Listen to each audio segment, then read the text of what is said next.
This is part 4 of our series of the role of the Black Church. Uh,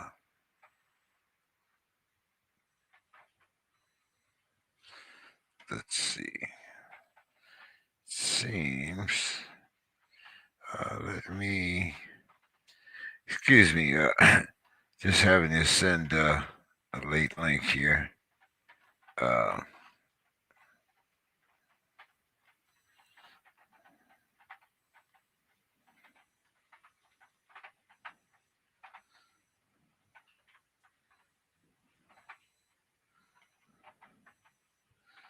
okay. Where are we here? Here we go.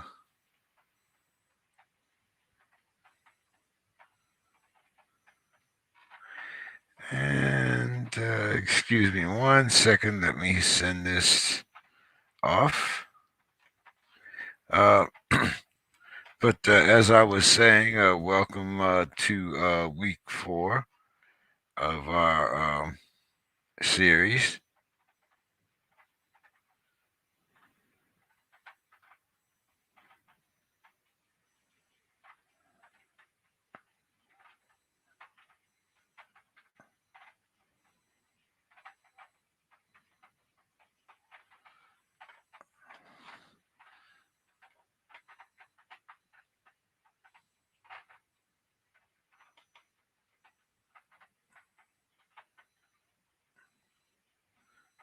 And okay. Yes, welcome to week 4 of our continuing discussion of the role of the Black church in communities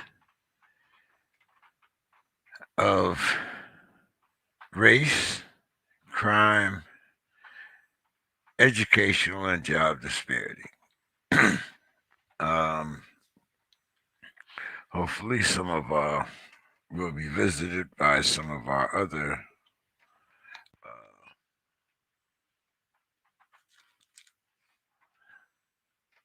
members tonight. Good evening, Dr. Casey. How are you doing tonight? I'm doing pretty good in yourself. I feel like I must be early today. Last time y'all was already started. Yes, we were, but I don't know. I seem to have this thing about me. I don't know. It's like mosquito repellent. I'll get into these deep conversations, and the next week it'll be no one but me. But anyway, Well, depending on what you're talking about, especially when you're talking about religion, and I have last week I had some, different type of views, so I definitely understand. well, I mean, like I said, it's a big disparity between what religion meant to my community and what it does to the present day community. And yet I still see the same old faces that I saw when, excuse me, when I was growing up, Sharpton, Jesse Jack. I mean, I kind of want to get a shovel and like cover them up myself, but there's nobody to take their place. I mean, honestly, um, it's hard to look to religious leaders like the people that you're speaking of, Jesse Jackson and Al Sharpton. Like just because their names say Reverend does not mean you know what I'm saying that they exemplify what um Christianity or religion is supposed to mean. And I don't mean that in no bad way. I don't know them to have done anything crazy. I mean, of course, there are rumors about their part in different things, So, and you know how that works.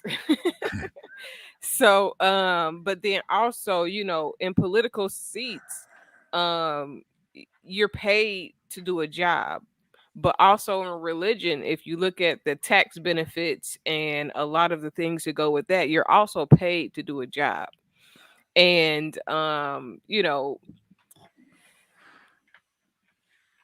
in 50 years we don't see any big change. So I think something needs to change in religion, or how we are believing, because literally when it comes to actual change in society, or even in the people that go to church life, it's very rare that you see real change. But every time we have an incident, these people are the ones that show up in our community. These people are the ones that raise money. And See, but when sometimes we people they be raising money, and they don't always put that money where it's supposed to go. They be raising money and precisely, hold on to it. well, I don't, whatever happens to it, it leaves the community. Right. And, And it doesn't do the impact that they say that they would like to do. and we've been, like following this type of rhetoric or whatever, like you said, for 50 years. And, it, when, someone that has went through, the civil rights movement and, the so-called, equal opportunity and all, which, I would imagine, your generation has, certainly, uh, benefited from, Hmm. but it seems like such a small minority have actually put it to use. Well, I think that remaining in church for an extreme extended period of time, I think it stifles our ability to use what we actually learn in church, because you just keep going back and you keep getting fed, but you're never applying the knowledge that you've actually received so that your life can change. A lot of people go to church to go through the motions, and they're not really spiritually being inclined to a place to where they can actually see the results. Well, once, again, it goes back to the subject.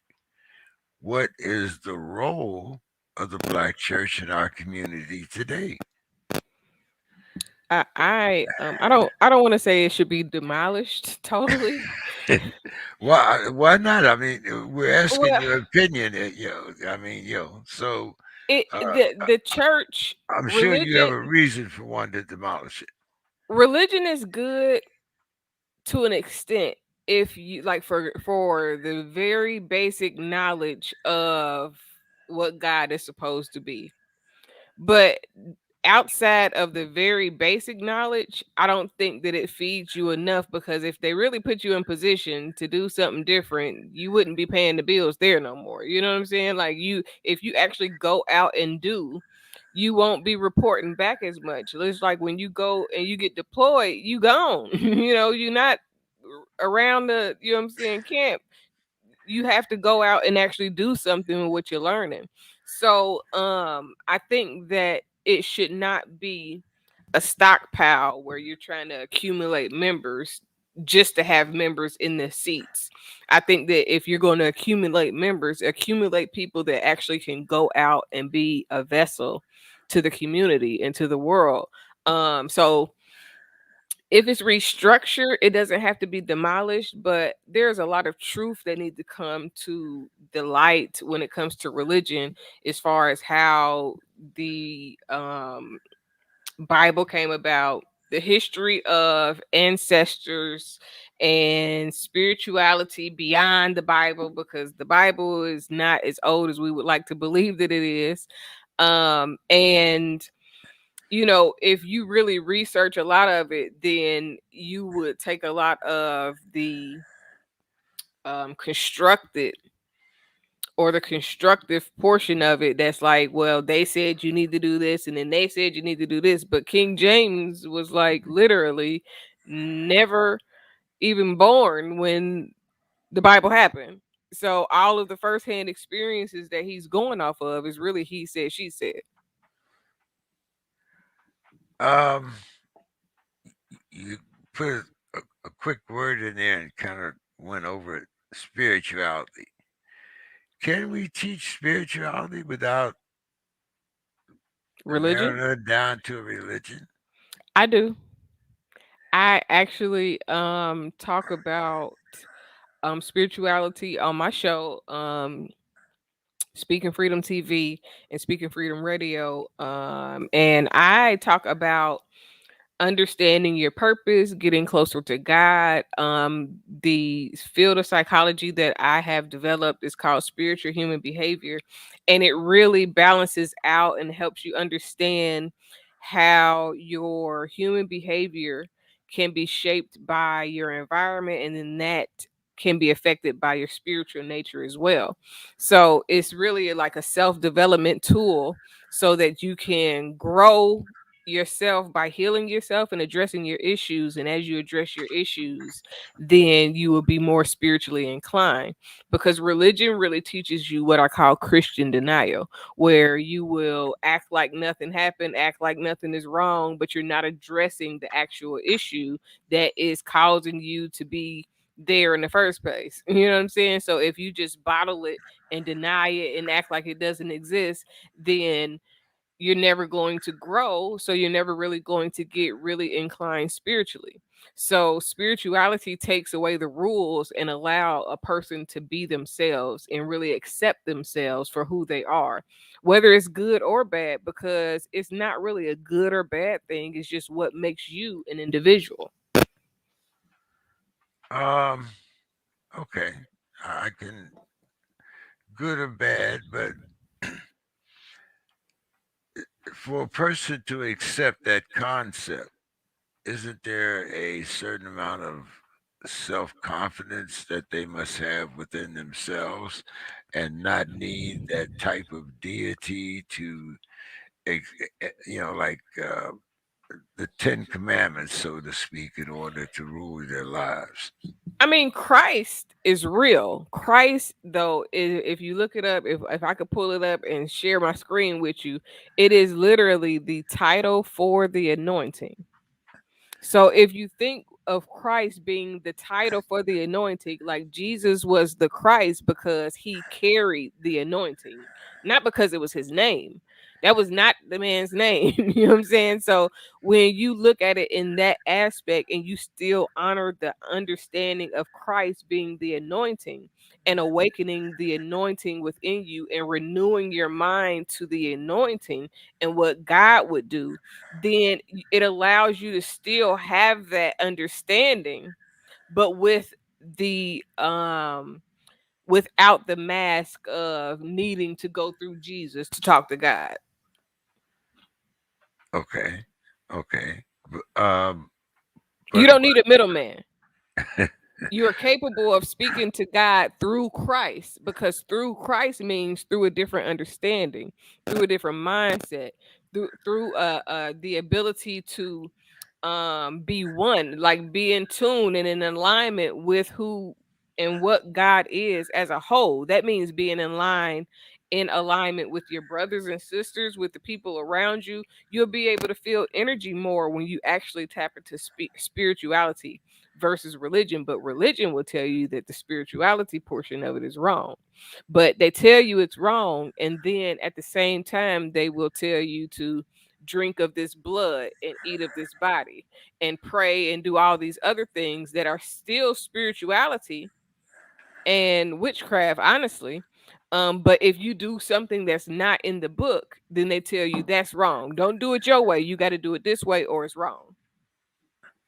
so getting back again to the role of the black church in our communities, would you say that, excuse me, the role of the church per se as an organization um, has lost its benefit within our community?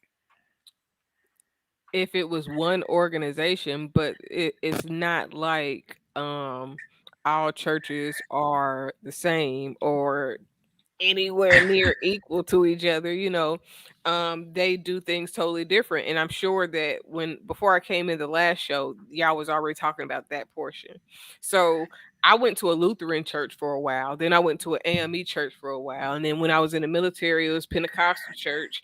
And then I've been to Baptist churches and all of that. And they're all totally different. Non-denominational, they even more different. So it's no way really to honor God with all of these separate versions of the same thing. That was the first thing that kind of struck me when I started going to school and I started studying psychology. One of the first things that struck me was, why is it so many different religions? Why? I don't understand. Why is it, or why is it Christianity, and then you get all of these versions of Christianity, and then it just didn't make sense. How could we be together and be divided at the same time? You can't. So true. And like you said, it's another thing that, well, I think AME, then Southern Baptist, then Episcopal. Uh, so yeah, I mean, You got Methodist, yeah. you got Lutheran, you got the So, Latter Day Saints.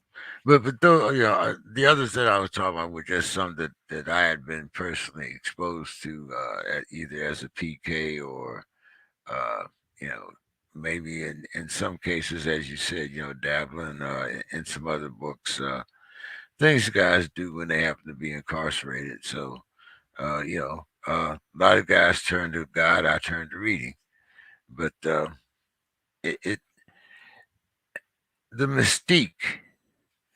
Um, I mean, it sounds inviting. And when you look at some of the other religions, I did lived in New Jersey for a while. You watch the different Jewish sects. You watch the actual uh,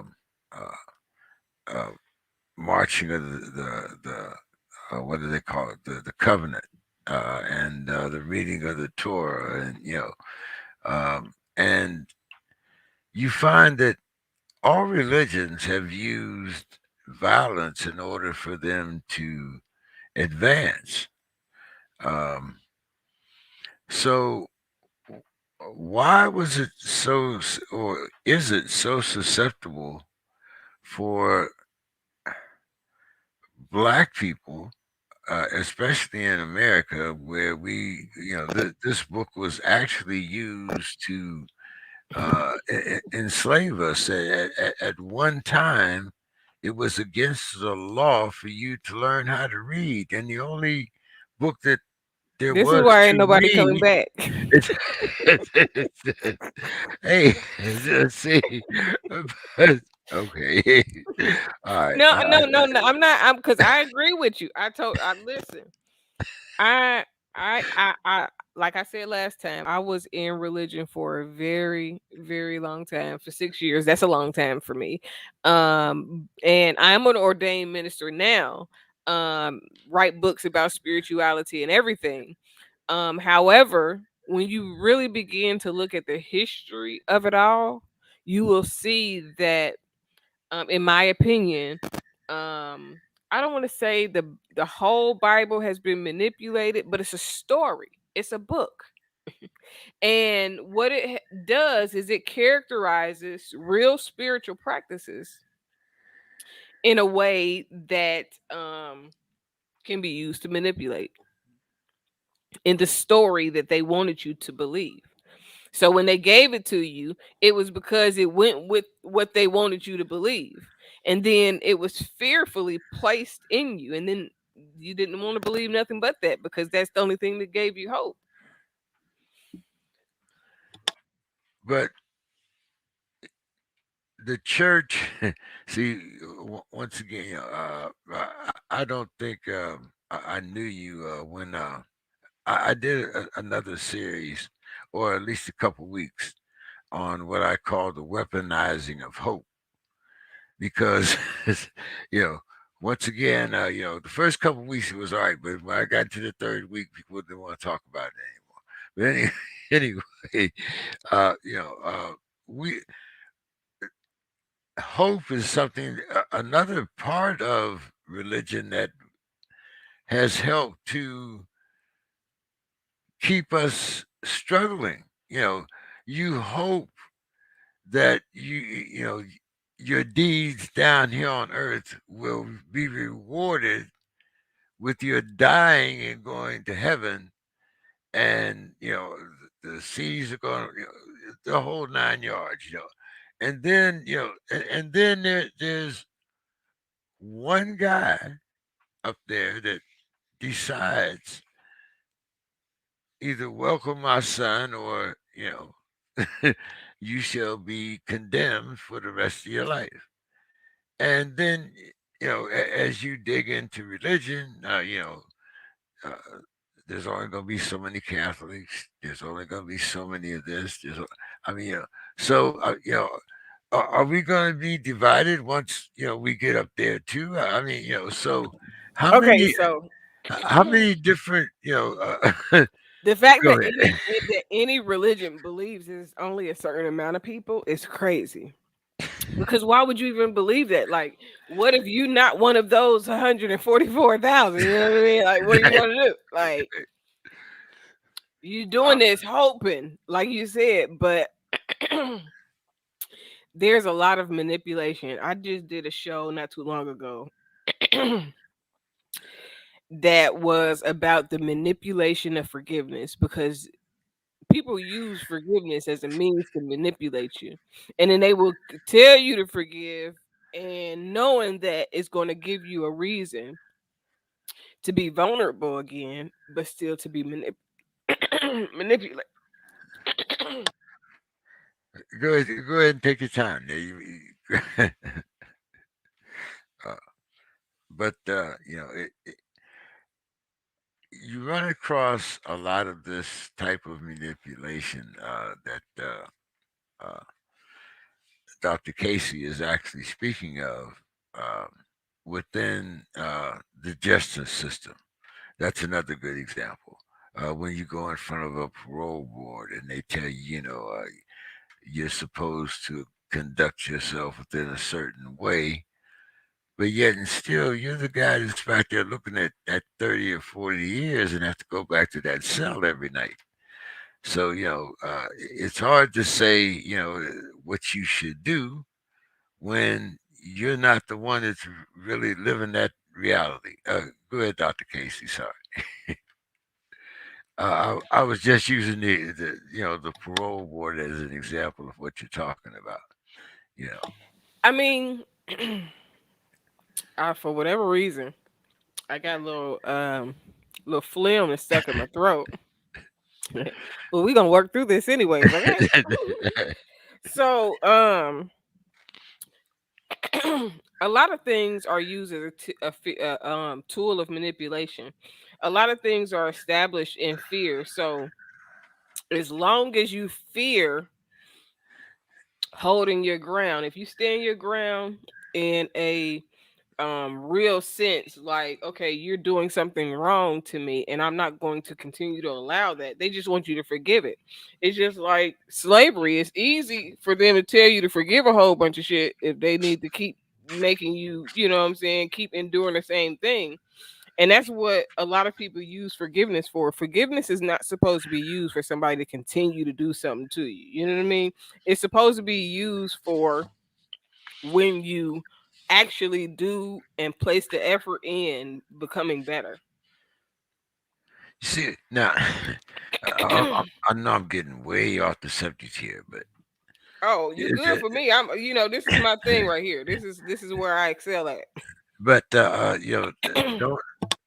isn't this type the manipulation that you're talking about? Isn't this the same type of manipulation that we find within our families, such as domestic violence, such as one It of the all questions? stems from the same thing. It's just like when the slave masters, and I really do not like when people refer to slavery for everything, but it's a learned behavior pattern. When the slave masters beat you, you have to forgive them and still serve. When they raped your kids or raped your wives or uh what's that, buck break, When they, when they, you had to forgive them and still go on. So the Bible was great for slavery because it said, obey your masters, do whatever you told, whatever the law of the land is. So it was a great tool, but at the time they didn't have nothing else to believe in. They were getting beat. They were getting all these things, and they needed something to believe in. They needed to believe that somebody was going to come and save them. So for all these hundreds of years, that's what they put their hope in. So then that hope, go back to your hope. When you put your hope in that, then it allows you to kind of endure anything. And they teach you of suffering. You got to suffer a little bit. You got to go through something, and that's not the truth. If you're taught the right way, if you are taught to embrace your emotional state, your mental state, your sexual preferences, your everything, whatever you got going on, if you are taught to accept yourself for who you are, it'll place you in a better position spiritually. But from a young age, we are taught to deny ourselves. Your heart ain't right. Don't listen to your heart. Don't listen to your mind. If you're feeling some type of way, you tripping. Go lay down. Like you can't cry. You're not supposed to be hurt. All these things, and as black people, it's even worse because they don't. They feel like we superhuman because they don't think that we feel pain. They don't, all of these things that they write off in our humanness. So it just sets up. It's like the black church is being used for the okie doke. And because you got the preachers that are getting tax incentives and all of these other things, like, why would you say something? If you knew the truth, would you say something and they cut you off? Well, see, I'm going to really get in trouble here because I know. uh, I'm over here thinking like, what am I saying? Somebody's gonna be upset. but it's my show. So anyway, um, I kind of look at the black church as Samuel L. Jackson in Django. You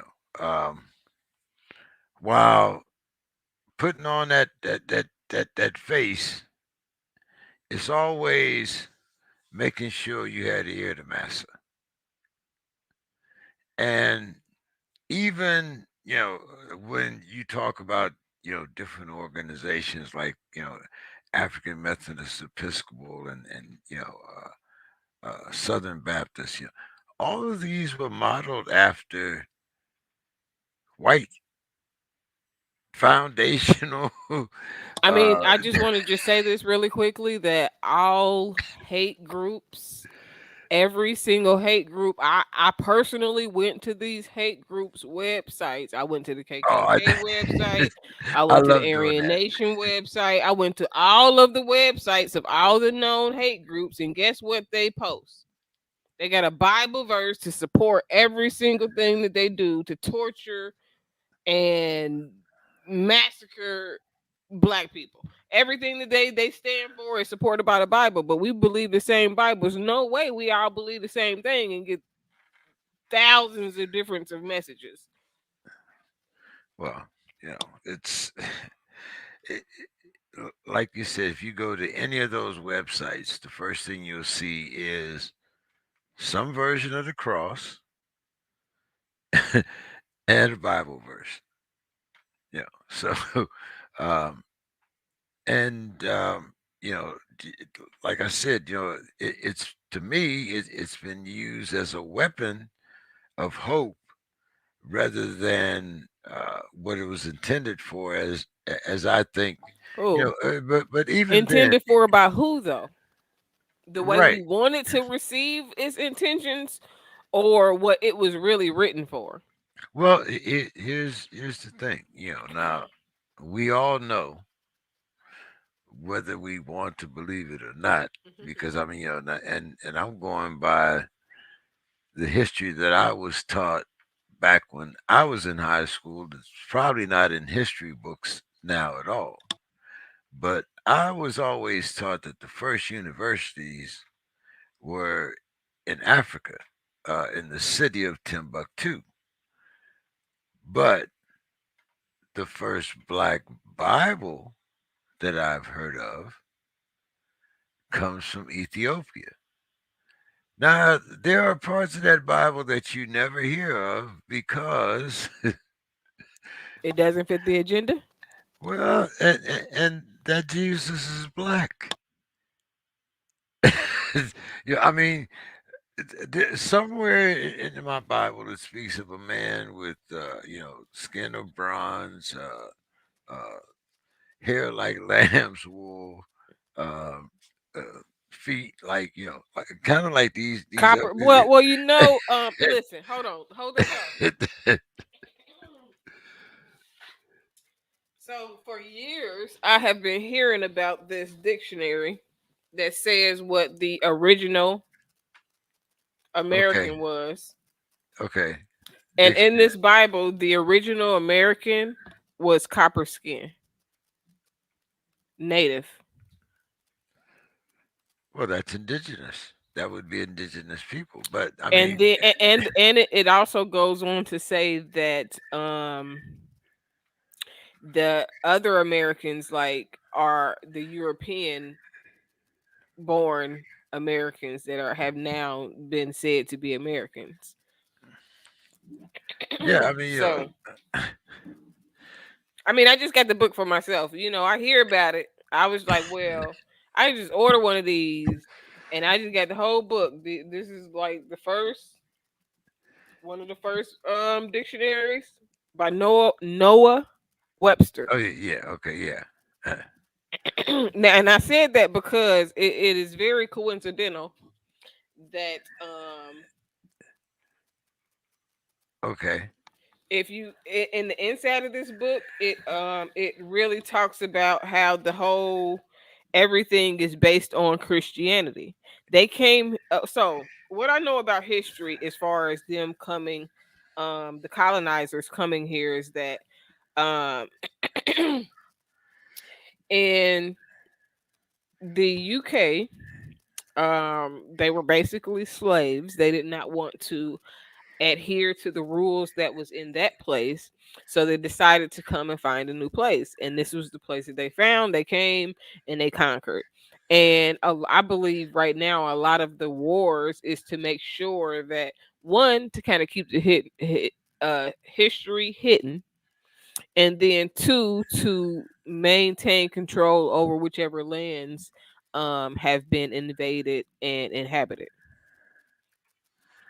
Um, there are certain aspects of that I kind of embraced. I do embrace, um, but a lot of the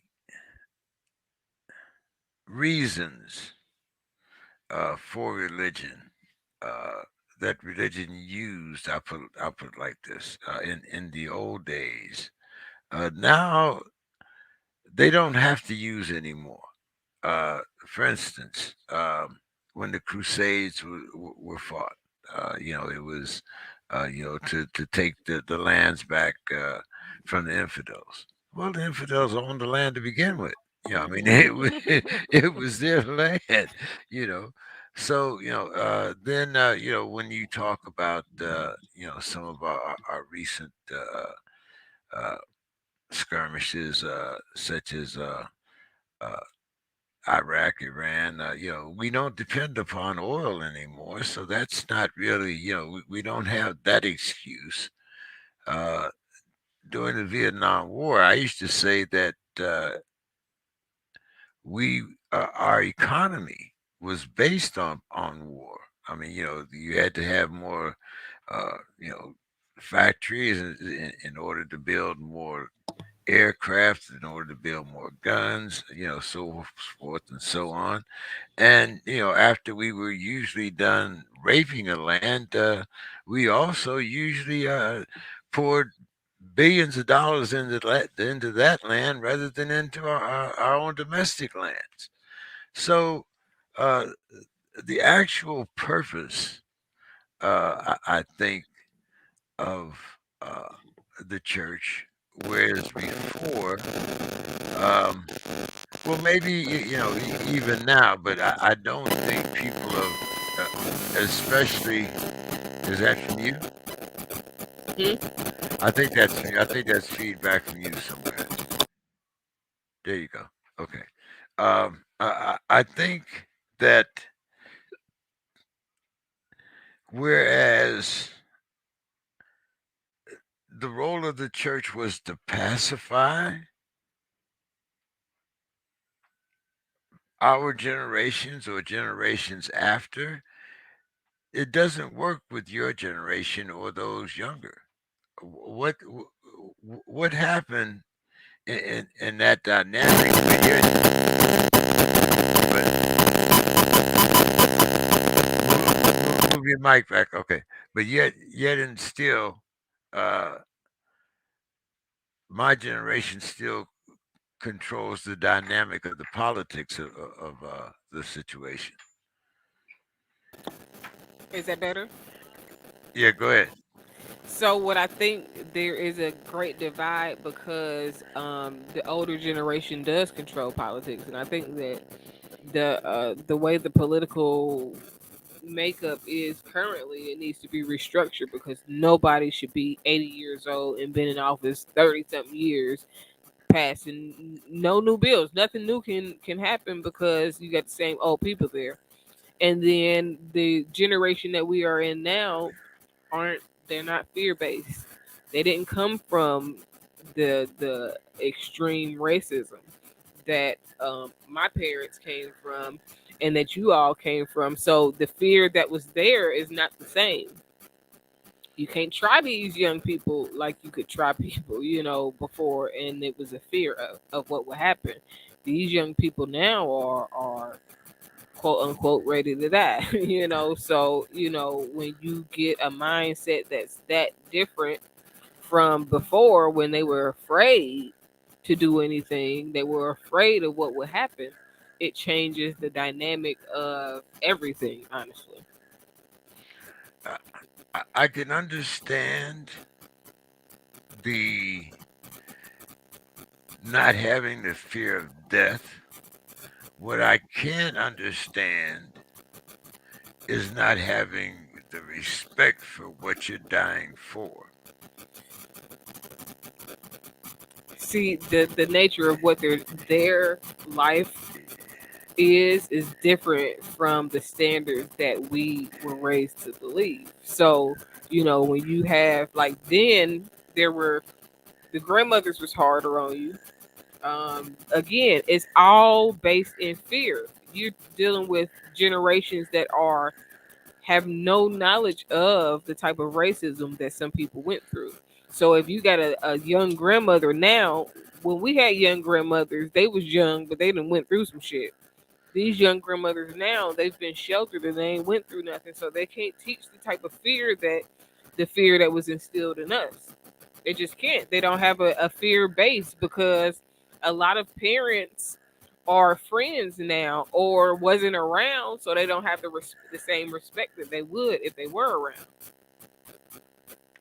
Okay, see, It's I mean, I, it's really deep. It's no no, one finite answer. It is a very large and complex dynamic of what you're seeking to discuss.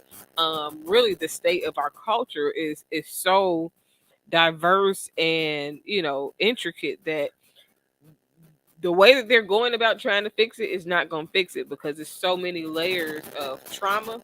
And I believe white people got just as much trauma as black people, even though they were the enslavers and we were the enslaved.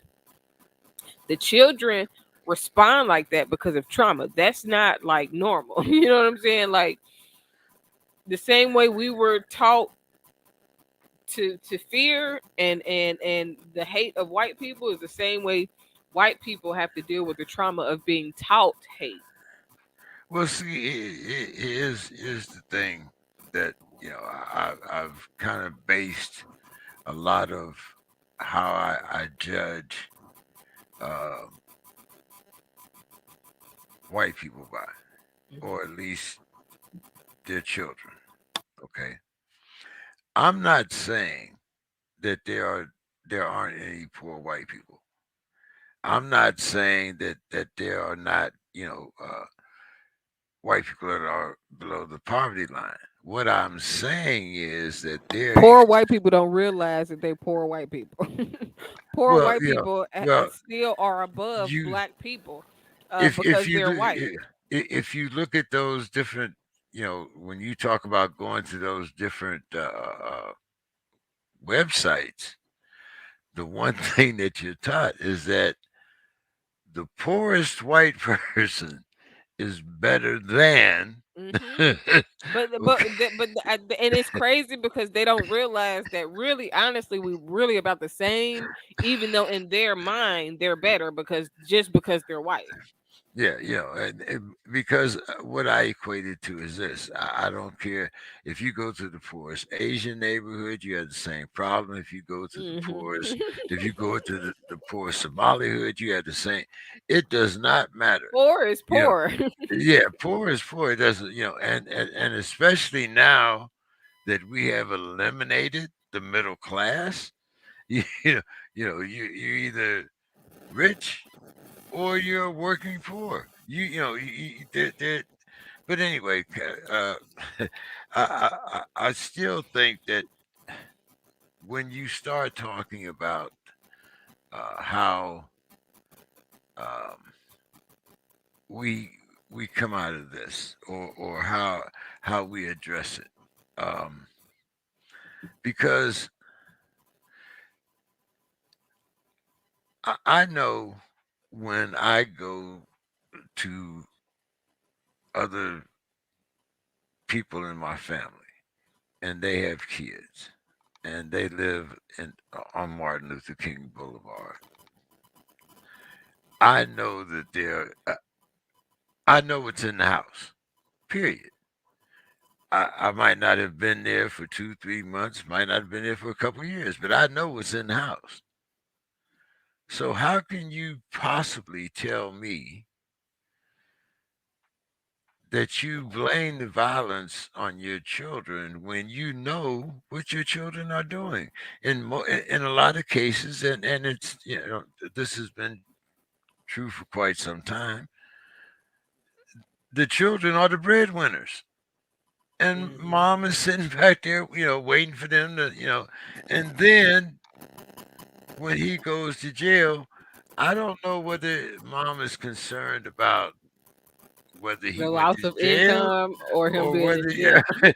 or, you know, or whether she's worried about losing, the, The fact that this is even something that that I already knew what you was gonna say when you said it. That's a problem within itself because a lot of people do use their children as their financial stepping stone in whichever way, shape, form that comes. Whether it's child support and not really providing for the children, or if it is, like you said, allowing their child to do wrong so they can benefit, and then when they, something happened, it's like, oh my God, what happened? Like, no, you knew, like you said, what's going on, and a lot of times it's a little bit of both, like black people are the only people that haven't been given a hand up in this world.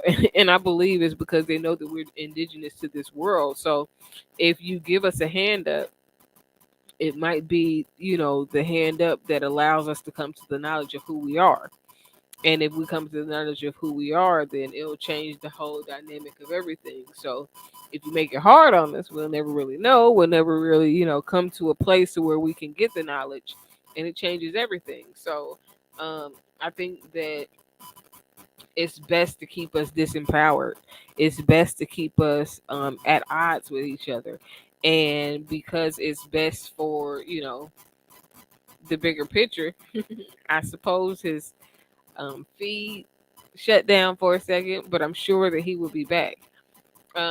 Normally, because whatever is best for the bigger picture is what's going to prevail. And personally, I mean, I think that there is a way for the government to exist, be profitable, and for church to exist and be profitable, but also for spirituality to have its place, and there to be a sense of equality within everything, in this world. But I think that there is a fear, the same fear that have been placed within black people has is a fear that is inside those that colonize the place. So if there's a fear there, then it is to our disadvantage to not be aware of the real history, to not be aware of everything. And in turn, excuse me, in turn it really changes the dynamic of everything, honestly. And when you change the dynamic, um it just it just makes things, um I don't want to say awkward or weird.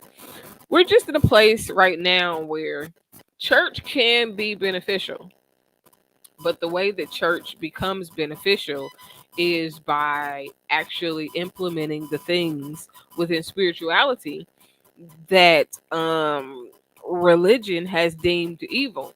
There's a lot of spiritual practices and insight and so forth that really comes from a place that religion can't accept or won't accept, like intuition.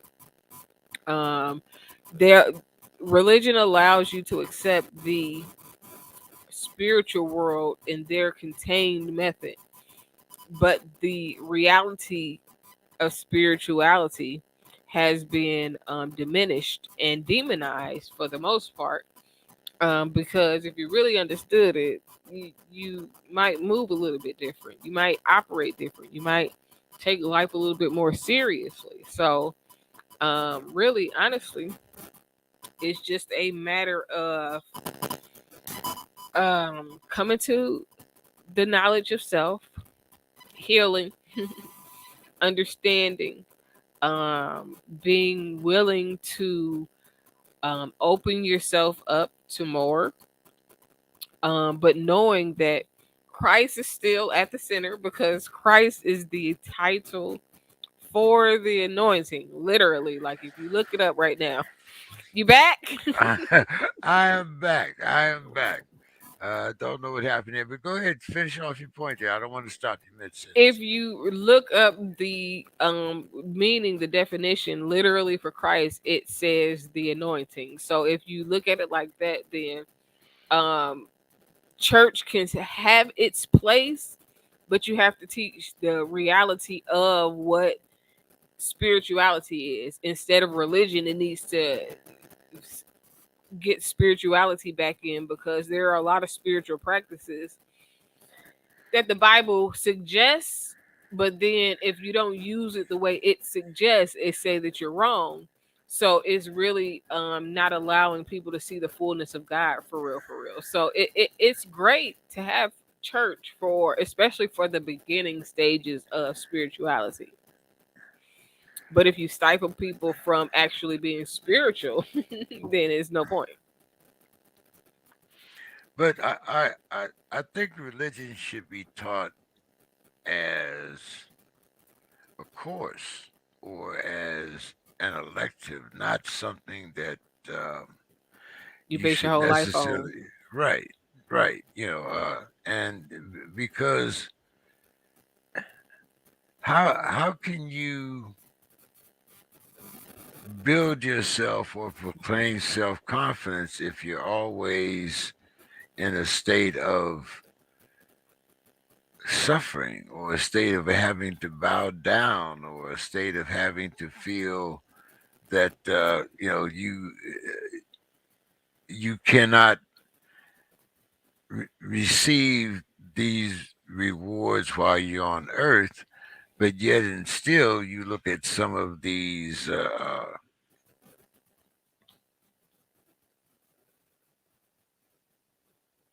I think he might have froze again. So what I would say to that is that there is a sense of manipulation of power. I believe that the spirit of God is real. I believe that the energy that's felt within churches is real. Are you back? Yeah, I'm here. I'm here. I believe that the energy felt in churches is very real.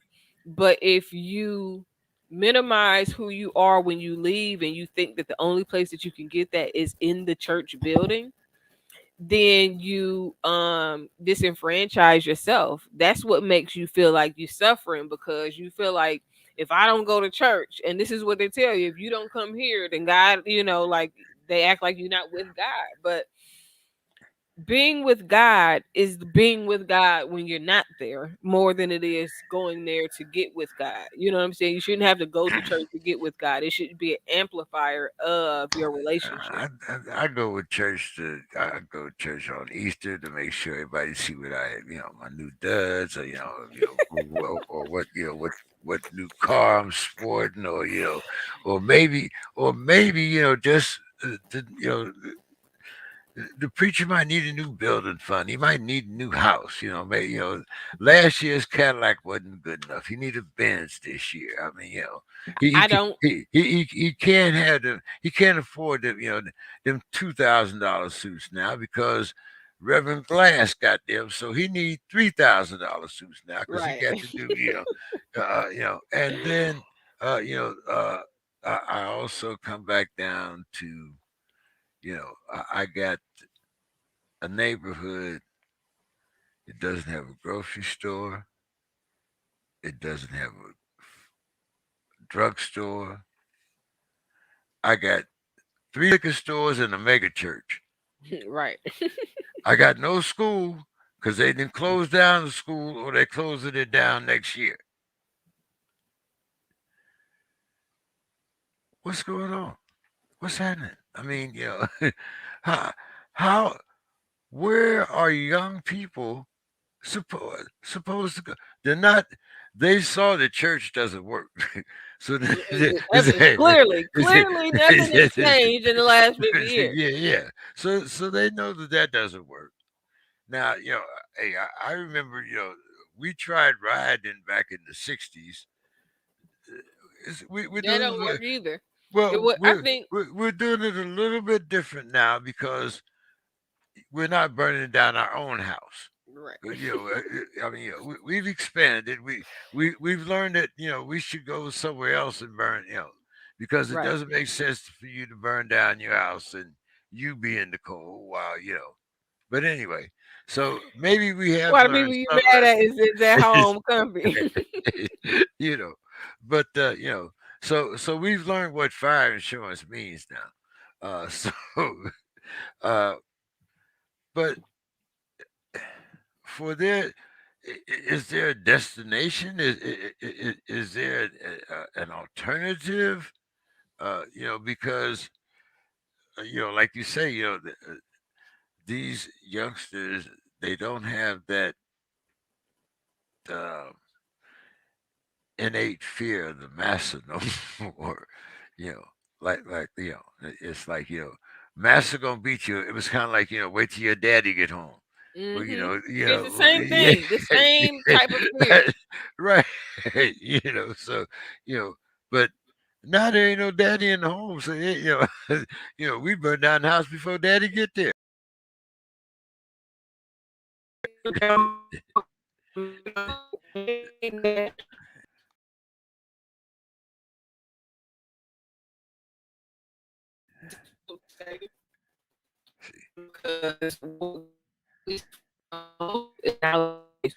I got your side acting up. huh? So as a culture, Yeah. we don't know the place, but you got to remember that every time that we did get in position, they burned it down. We burned ourselves down, but then they burned it down too. So it's like a double-edged sword. Well, they didn't have to burn it down because we never rebuilt it. Like I said, I can Well, go I through. mean, when you think I about can go through them. Tulsa, when you think about up in New York, the place where they demolished where Central Park is, it's Yeah, a lot I of mean, but places that black people did very, very extremely well. And every time we get on our feet, It was, torched. It Well, was, we got what's the beach out here that they just turned over? I was just up by but there. they just did it though. That Yeah, wasn't yeah. but they took it first.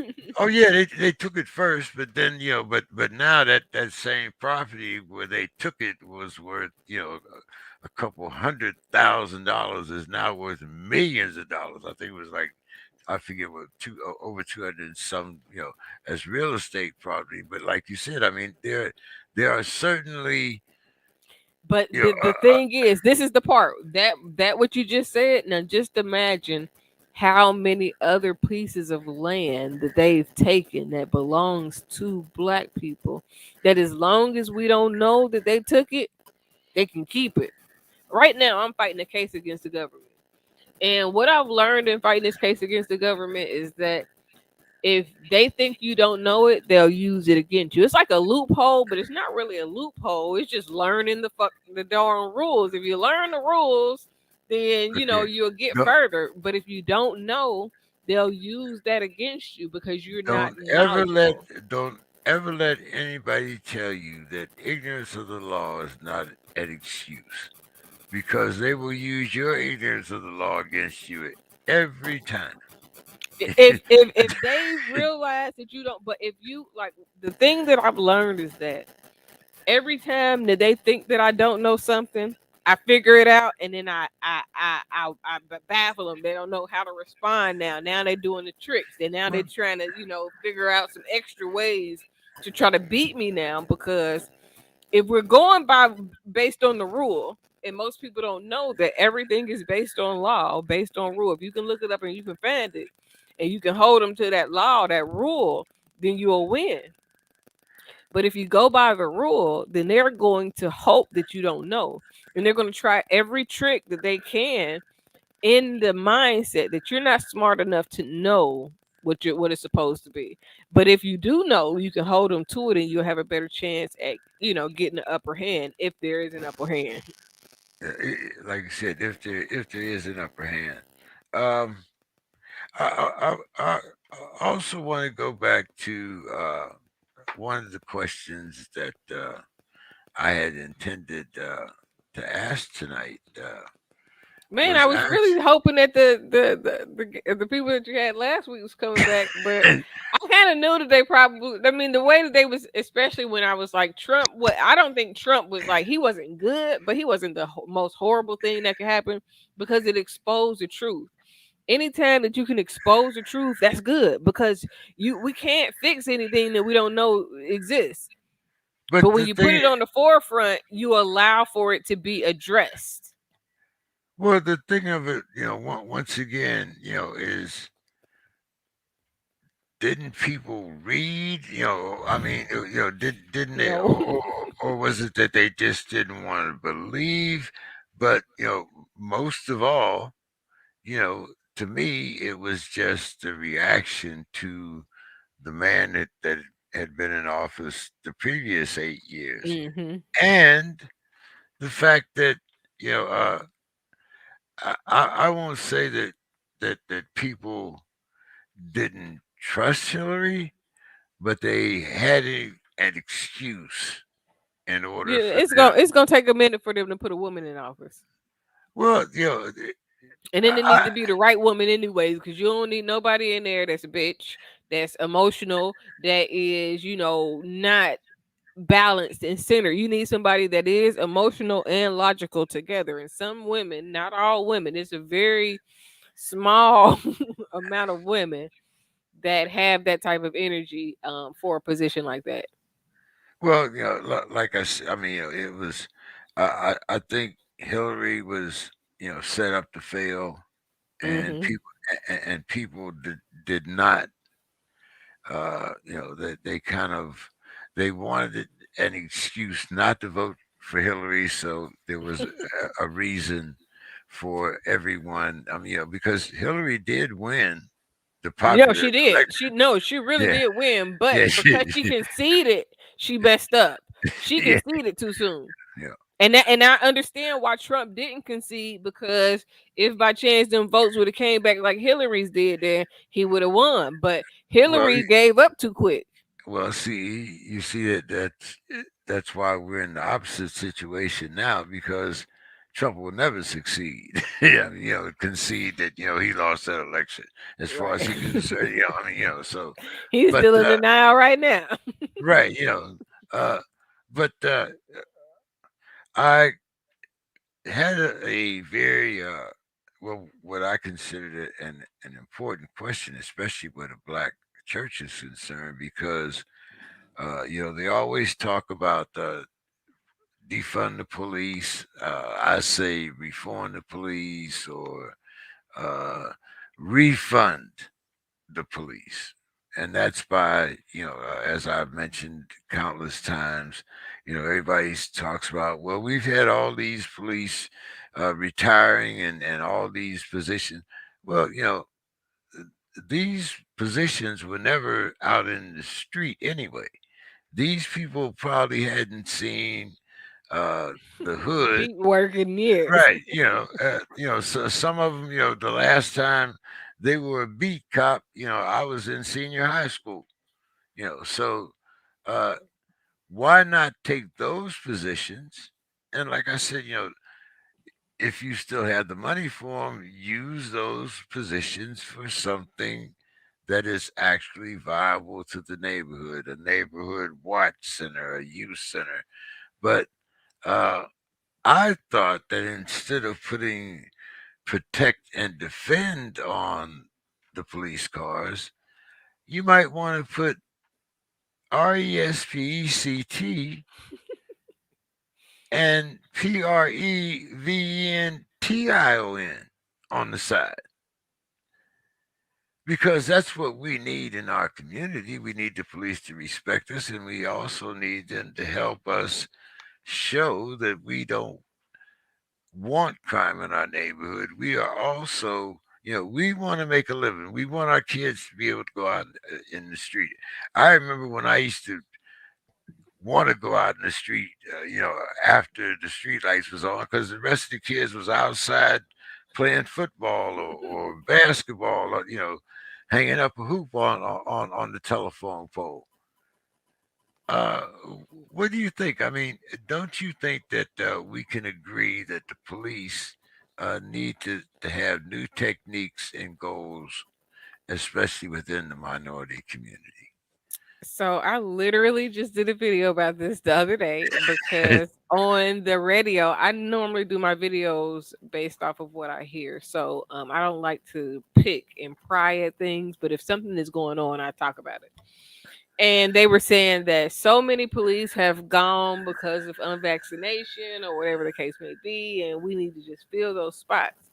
And the first thing I said is filling the spots does not solve the problem if you're filling the spots up under the same guidelines and the same rules and all the same techniques, because at the end of the day you need to change the core of the system in order to really change the system. You got to change the Supreme Court. See, if it was me, my suggestion would be to have someone to go and look and read over every single law that has been written. And we need to totally demolish some laws, and we need to rewrite the Constitution and a lot of other things so that the core of the system is sustained for equality, because it's not at this point. And if you do that, then you can begin to reform the police and all of that. But then you also got to get rid of this sovereign immunity. It's not just the immunity that the police have. Every government official has immunity. So if they do something wrong and they can make it look like they didn't, then they get excused for it and the government cover their ass. You, So you don't even have to um, make it look like it didn't. Diplomatic immunity. I mean, come on, you, I I mean, mean, no, no, no. When I'm talking about like the qualified immunity and like yeah, right now with a lot of those things in the police reform realm, all you have to do is say that somebody else did something to trigger you, and then you have an excuse for it. You just got to give yourself an excuse. Maybe not put one thing in a report to make it look like it paint a different picture. So if you have to eliminate all of that, and it's hard to do that unless you like redo the whole thing, because people that's been there for 10, 15 years, they're going to be trying to do the thing that it's already been. But wait a minute And now. When you're talking about trying to change sovereign law, under sovereign law, I'm still 3/5 of a human. but that's what I'm saying. But up under the sovereign immunity, the king can do no wrong. So anybody that's operating up under the government gets the pass.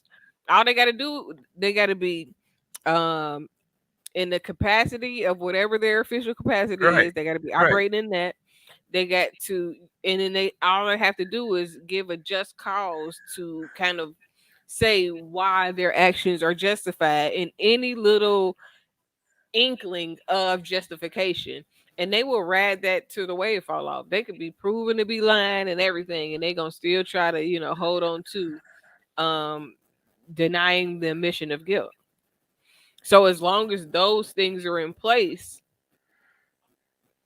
based on, like, and it's crazy because when you think about, I always seen sovereignty as in people taking over homes, or people they use it, you know what I'm saying, in the bad. They show the worst of, not even the worst of, they show what black people do with sovereign immunity and sovereignty, and then they try to make it look bad, but it's the same sovereign immunity that the government uses in order to not be prosecuted when they need to be prosecuted.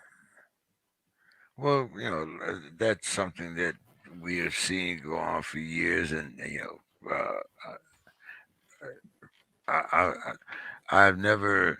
I mean, just imagine, if there had been 22 white women that had brought charges against Obama, you know, and he had, he had been talking all crazy, and They only needed one. They would have stroked him just because, just on GP. He was black and one person said something. But now you got the somebody sitting on Supreme Court that got a witness statement well, that still got passed. you got two.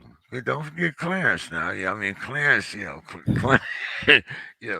Clarence. The only difference, I wonder what had happened if Anita had been white. But anyway, that's another. The problem is the system is flawed. The way the system was built was flawed. The system is not flawed. The system is broken. The system. The No, system. actually, The, we both wrong. The system is working the way the system was created to work. well, yeah. Okay. Yes. Yes. Yes. It just You are wasn't right. created in a way to where it was supposed to benefit those that it was not intended to benefit, which was us. But I want to get back. I think we got kind of messed up when I was asking the question. Maybe you answered it, and I didn't know it. But what responsibility is there? A responsibility of the parents in uh, being responsible for what your child does, and if not, is it the responsibility? What is the responsibility of the community in making themselves feel safe? I mean, parents can only do so much, but parents have to be present. And a lot of times, parents aren't present. So if you're not present, you can't give guidance. And but in order to provide, you sometimes can't be present. And it's again, it's no one way to solve any of the questions that you have, or any of the problems that we have as a society. It takes several elements to really fix things. The parents are only responsible for what they can control. Nobody can control anybody outside of themselves, for real, outside of using fear. And that is not the best control mechanism, because if you use too much fear, then it could initiate a revolt. And in most cases, that's what we see. Um, but fear has been what has been used to control us all of this time. Mhm. Fear is had the is it the fact that we don't want to use, well, I can't say it's a tried and true method, but at some point, where does discipline and fear cross the line? I mean, eh, I might not have feared my my parents, but at some point there was a justification for me answering to their values. I mean, like I said, if you're using your child, for one thing, then you can't necessarily blame him for something else. But there are people in the neighborhood that really actually want to see their children grow up to succeed. There are actually black families that do not want to be ripped apart, that want to live together. But maybe because of child support or state benefits, the father's not allowed to be in the house, or come on, you know all of these different uh, scenarios I'm trying to put up. And like I said, it's not necessarily that that they don't happen in other neighborhoods, but in our neighborhood, it just seems to be more prevalent just because of the sheer numbers or percentages. I think that it's definitely larger in our neck of the woods, but it's also because of the racial profile. Like everything always ties into the other thing. Is no like it's not a cause that's without an effect, and the effect is normally caused by something that is beyond our scope of understanding in the present time. So trickled down trauma is that's what generational curses is. Generational curses is not addressing things that your parents dealt with or their parents dealt with or your grandma, great grandma, whoever, and it just continues to go on. So it's almost like going back to how religion ties into it all, because that plays a part. That plays a part in the people's willingness to obey, the people's willingness to comply or die. Like all of these things are like pieces to a puzzle. You got your fear, you got your control. Your fear from law enforcement, from government, from just life, and then the control is the religion used to control your fear. Because if you whatever you fear, put it in God. Everything is Jesus now, and then you deny the things that need to be addressed, and then it's just a trickle effect. So if you're denying stuff, then your children are going to deny stuff, and then if your children deny stuff, then they're going to go through stuff, and everybody responds, excuse me, to trauma differently. One of the last things I'd really like to talk about, because this is something that really irks me also.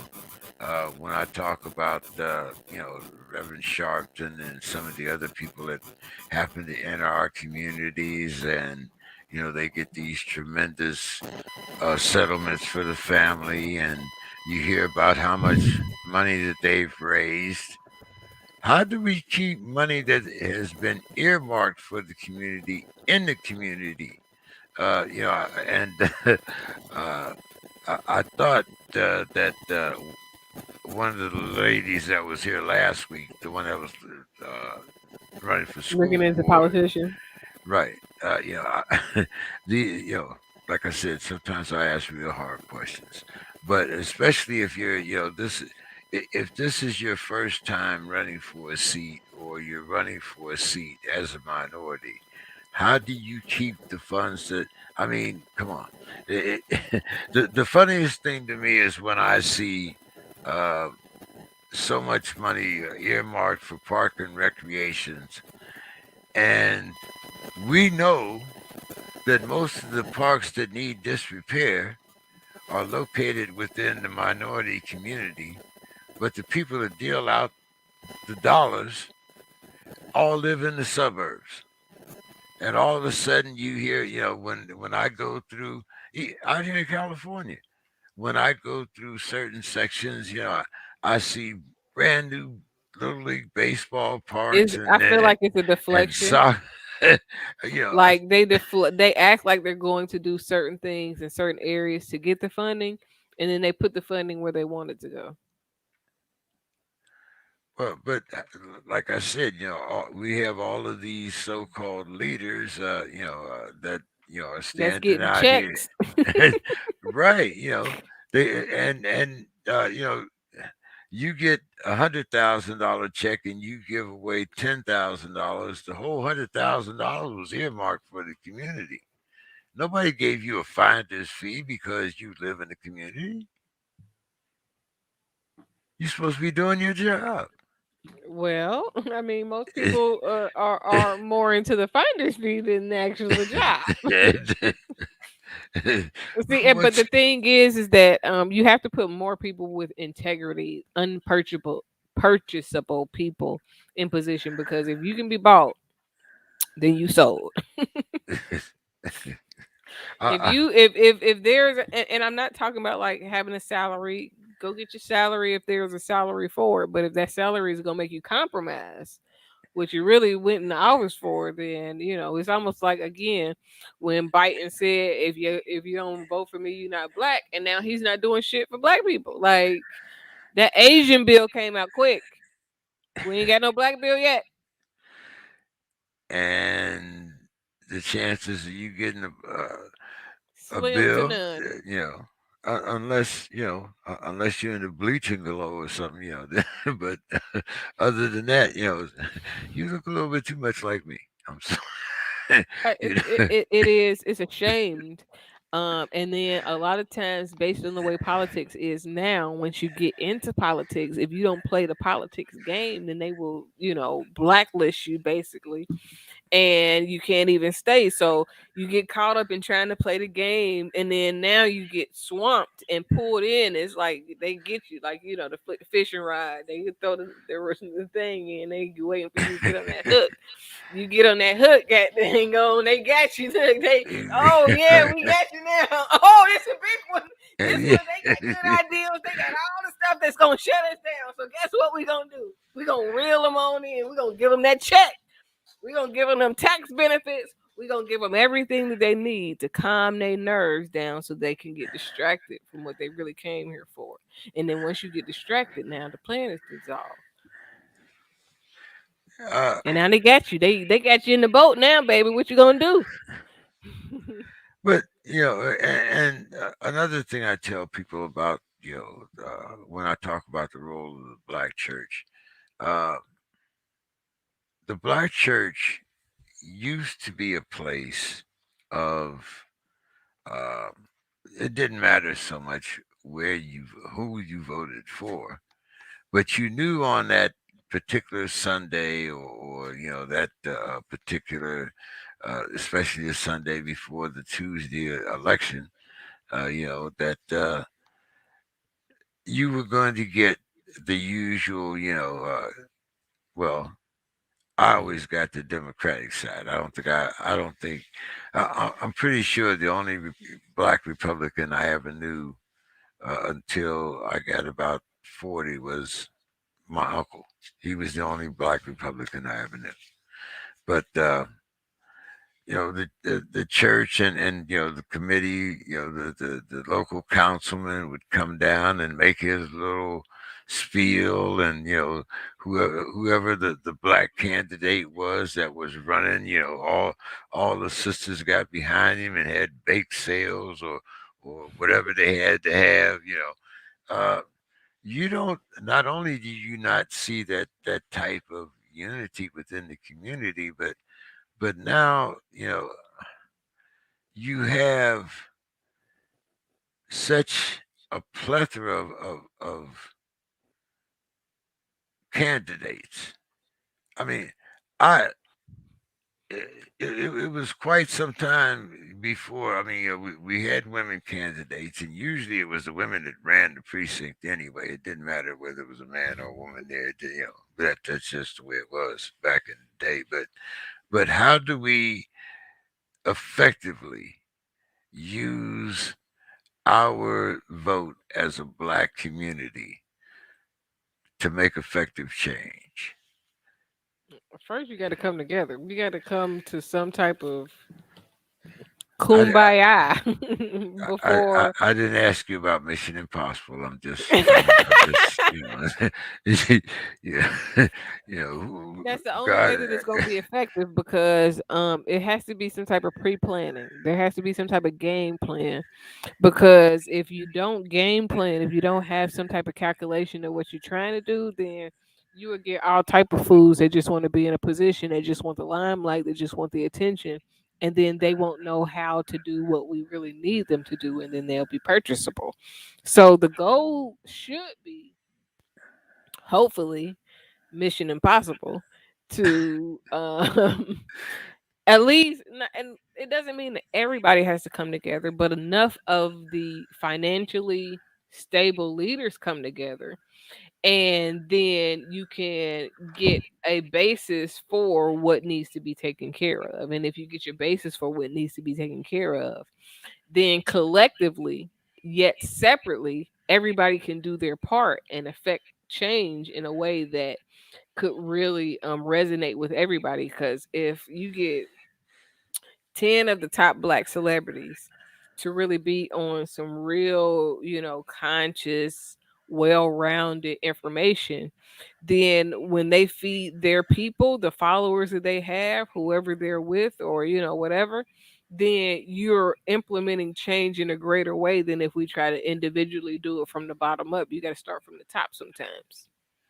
Well, see, once again, I'm gonna blow a hole in that boat too, See, we because we us together, it seems like we gonna cause some trouble.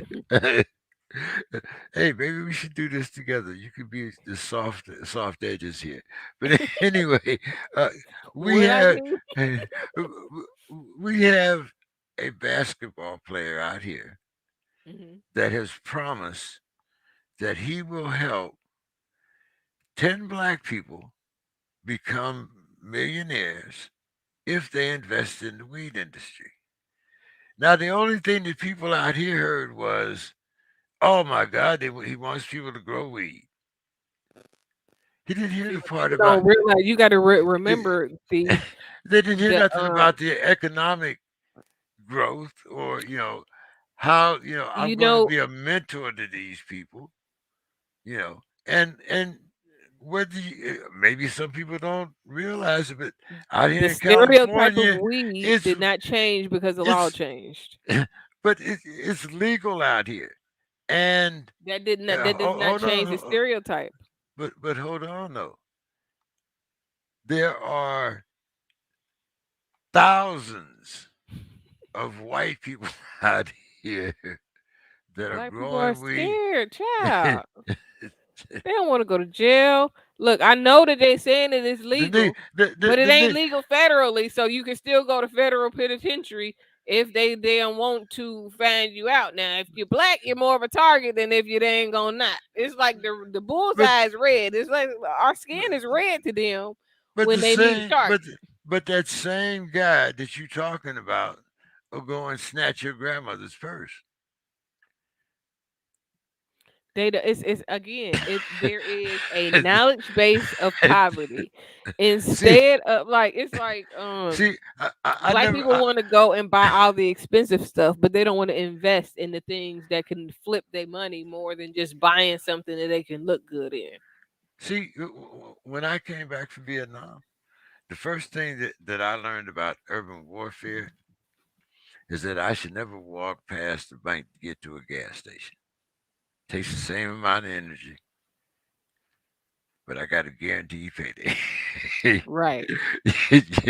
So you know, talk about looking, trying to get to the forest for the trees. No, anyway, but I will be looking forward to talking to you next week. Hopefully, I'll be. I hope to get conservatives in here for at least 2 to 3 weeks, and then I imagine maybe the last 2 weeks we'll be on our own again. But but you know, because I have some real problems with black conservatives, even though well. I have problems with a whole lot of things, but anyway, thank you so much for coming on, sticking with me tonight. I'm going to finish out my last half hour or hour here with the San Diego Black Panthers.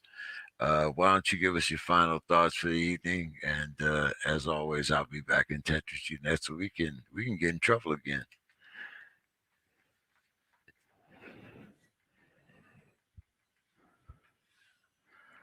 Dr. Casey, you froze on me.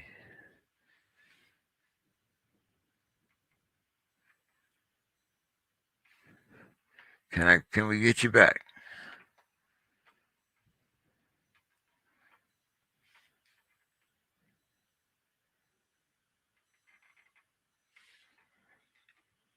Dr. Myers?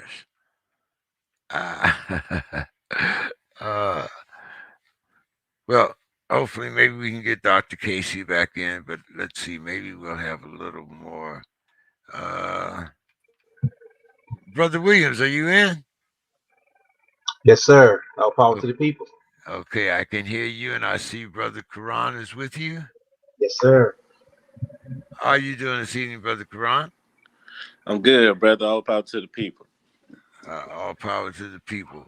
Uh, as you may or may not have heard, I was trying to finish up my series with on the role of the black church in communities of race, crime, job, and educational disparity. Um, but it seems they have very little tolerance for some of my questions here. So uh, I only was able to get Dr. Casey in here with me tonight. But some of the questions that I wanted to ask was about the responsibility of the parents. I also wanted to ask about, why can't we possibly change these? Uh, Hold on, let's see. I think I got Dr. Casey back. Dr. Casey, are you there? Yes, I don't know what happened. You want to give us your final thoughts real quick? Okay, so my final thoughts is just my best suggestion would be to focus on your purpose, focus on healing yourself and growing yourself, and then asking God to show you which direction to go, whether it's religion, whether it's what's to believe in, politics, and then trusting your intuition. The more you get in tune with God, the better you'll be able to trust your intuition, and then just allow the Spirit of God to guide you. That's All right. it. Well, thank you so much. I look forward to talking to you next week. All right, see ya. All right. You have a good weekend. Okay. Brother Williams, I don't know how much of you heard about of what I was talking to, but I'm still kind of sticking on that vein of uh, we've kind of let the black church um, treat us as sheep, uh, and doing more to shear us than to keep us safe within the boundaries of what we would call the duties of a shepherd. You want to kind of take it from there? Yeah. So I would say when we're talking about this from a religious perspective, in terms of the role of the church, Let's step back. Let's step backwards. Let's talk about this first from the concept of syncope. Our conditioning is the same from a religious experience as with a physical or psychological one. And I say that because if we expound, and let me use this as an example, this way we can all relate to it. If we expound upon what happened with us in terms of soul food, and we apply that same concept to religion, then we can get a clearer picture as to the condition we're dealing with. For example, during slavery, the parts of the animal that the slave master didn't want ended up becoming what we call soul food, chitlins. Now I like to use that one as the best example because chitlins is basically taking the manure layer of the animal and finding ways to eat this and making it you know your standard way of life. Now what happened with that, as the same way we basically turned chitlins and we turned to parts of the animal that was unfit for human consumption into a way of consumption, and ended up making that a cultural icon and embraced it so much so that it actually became a favorite after slavery, after the fact that we had access to the best food and the, or should I say the same food as a slave master. All of a sudden, now this food that we had to consume, this diet that we had to consume that was unhealthy, became a preferred way of life and a preferred choice. And then we ended up calling that soul food. If you take We serving for holidays now. Yeah, and if you take that same concept on religion and you apply it back to the slavery period, the Bible was taught to us in a manner that basically justified slavery, that basically justified us as being inferior and justified us being oppressed. Now, the same way we made the best of a situation with chitlins, we ended up making the best of a situation with religion. The problem is the same with both aspects. That chitlin became a simply a survival food to becoming a delicacy. Religion at that point in time was about survival and was taught to us in a certain mannerism because that's all that you were allowed. Just like chitlins was all you was allowed. The problem with that is we stuck to those values, we stuck to those positions in society, and we adapted through our survival to a point of where it became ingrained in who we are and how we define ourselves. So we literally took pride in being at the bottom, and that became the cultural aspect of what we became, or how we synced in with the world and how we viewed ourselves. So as it applies to the way religion was taught to us through the subjugation, we took on the ways of that and incorporated it into who we are. So chitlin and religion share that same commonality, that both actually were given to you and provided to you as a way to justify your position.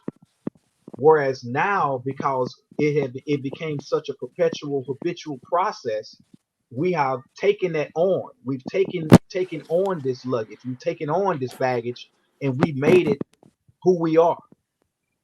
And what we need to realize and wake up from is that to be in that mode of survival versus being in a mode of what we should be in a mode of living, you can't share the same value system that you shared when something was forced upon you. You need to be able to step back from it and recognize how what this was done, what was done to you, why it was done to you the way it was, and be able to move up from it in order to make change to come out of that position of inferiority. So because we got so good at religion, because we got so good at cooking chitlins, we don't know how to step back from it. Our pride and our quote unquote soul has taken a hold of these things and allowed it to just spawn to a position of something that we were as bragging rights.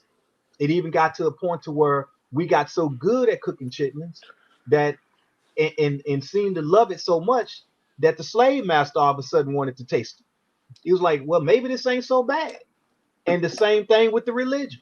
We got so good at how we put the spin on it that now they allowed us to start sanctifying some of their congregation, some of their people. But But go back to the brother, source of these, but brother Williams, we learned how to clean the feces out of chitlins. right? But they still chitlins. They That's what still, I'm getting at. They yeah, they yeah. they But what I'm saying, is that it seems that religion, we just leave the feces in there. We don't we don't even bother to take that out no more. We just feed it to you whole. it's the way it's the way it's dressed up. I would say the same thing with the chitlins. The bottom line is if you change the name and you make it sound like something that it ain't. You don't call it the manure casing. You give it a different name and give it a spin, and we've done the same thing with religion, and we've gotten good at the presentation of the package, and we've lost touch with the origin of why these things were placed and why they were the source of what was fed to us. And so the actual meaning and the initial reasoning behind it was lost in today's society. And I think that's I think that's the biggest element of the problem. It's become a perpetual way of life, so much so that the origin of it doesn't have validity anymore. It doesn't stand up. It has moved and grew legs of its own to the point to where why it was the way it was, and the lies themselves have been covered up by so much philosophy or so much parables that they they sound good. And I think we've just adjusted ourselves to being able to stay victims and being proud victims, being proud and honored with the idea of being stuck in survival mode and being crystallized. And I think that to me that's the issue is you have to get the people to go back to why this was provided to us in the first place, why we were forced to eat chitlins, why we were forced religion the way we was forced, why we were stripped of our culture and handed them an inferior and handed by them an inferior way of life and a justifiable religion that taught that we should be inferior. See, those kind of things don't show up now, and I think that's the root of the issue is that we're not students of history, and so therefore we're repeating that history and we're dressing it up. And if you dress it up, you throw enough hot sauce on it, then you don't taste the shit no more.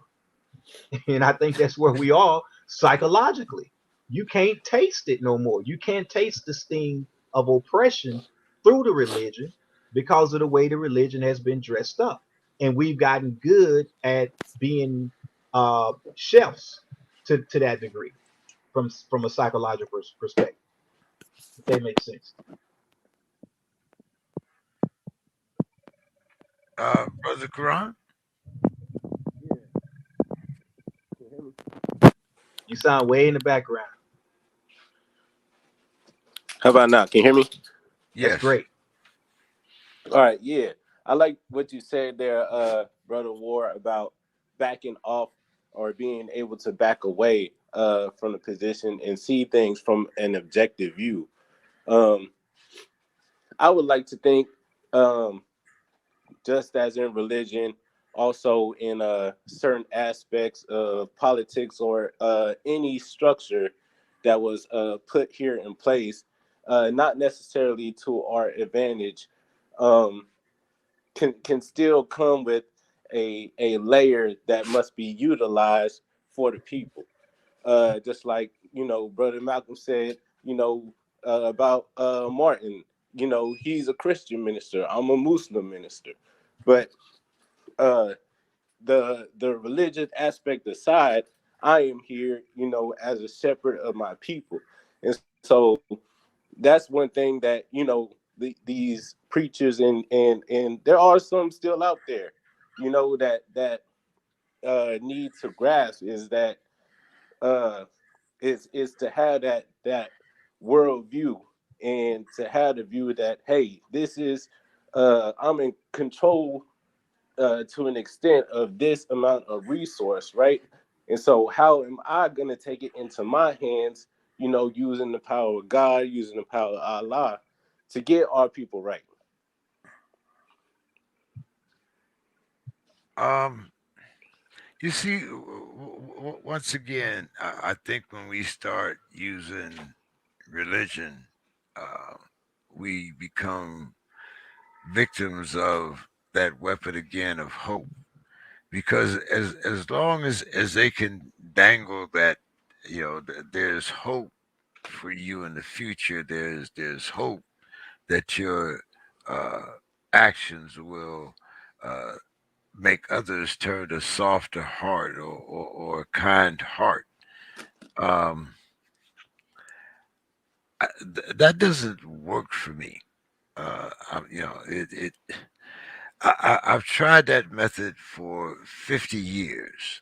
I don't think I have another 50 left, maybe another 25, but I'm not trying to, you know, it comes back down to that, we have always survived. Shouldn't we expect more? Shouldn't we want more than just to survive in someone else's cesspool? We should. Absolutely. That's not only what we should want, but that's what we should do everything in our power on a daily basis to ensure it happens. So that being said, it takes organizers, and it takes people speaking a truth that's relevant uh, to the people they speaking it to. So getting up there like, man, I wish we treated each other like we treated Jesus on Sunday. You know what I'm saying? I wish we were that adamant about putting that money into the community as we are to putting in it in that offering plate. Well, Where's let me that? I think we're as adamant about crucifying, but I don't know about the offering plate. But go ahead. say this, and I think again this goes back to the fact that we're still subjugating ourselves to taking something that was used to enslave us and making it work or adapt to a different use. When in doing so, you're still left with the foundation of oppression as the undergird to what it is you're moving forward with in life. There's no way, based upon utilizing the model of let me just use Christianity as a religion from that standpoint, utilizing the model of Jesus to do anything greater than Jesus. It's impossible because then it wouldn't be called Christianity anymore. So, from that standpoint, when you take someone who supposedly walked on water, you take the concept of the sea being parted, you take the concept of people being risen from the dead, and all of these different things that were done, and they were quote unquote done so that your sins are forgiven, but yet you still live a life of sin from the cradle to the grave. How is it that you can measure up and achieve anything greater than that has been placed before you, and everything you're doing is in retrospect to the quote unquote glory of that God?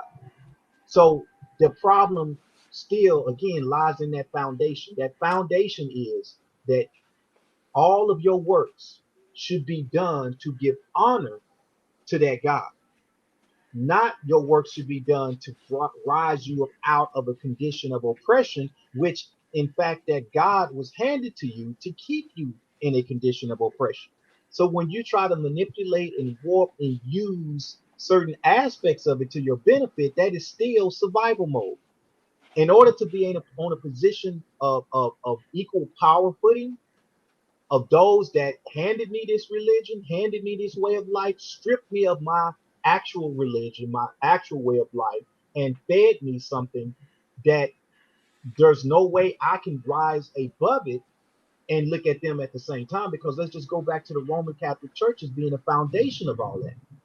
Okay, so the current version of the canons that black people use is parts of the that basically came from something. So we've taken things out of the overall text and use certain parts that help us live and survive in our conditions, which is how we get out the denominations that we deal with as black folks, and the twain that we add to that.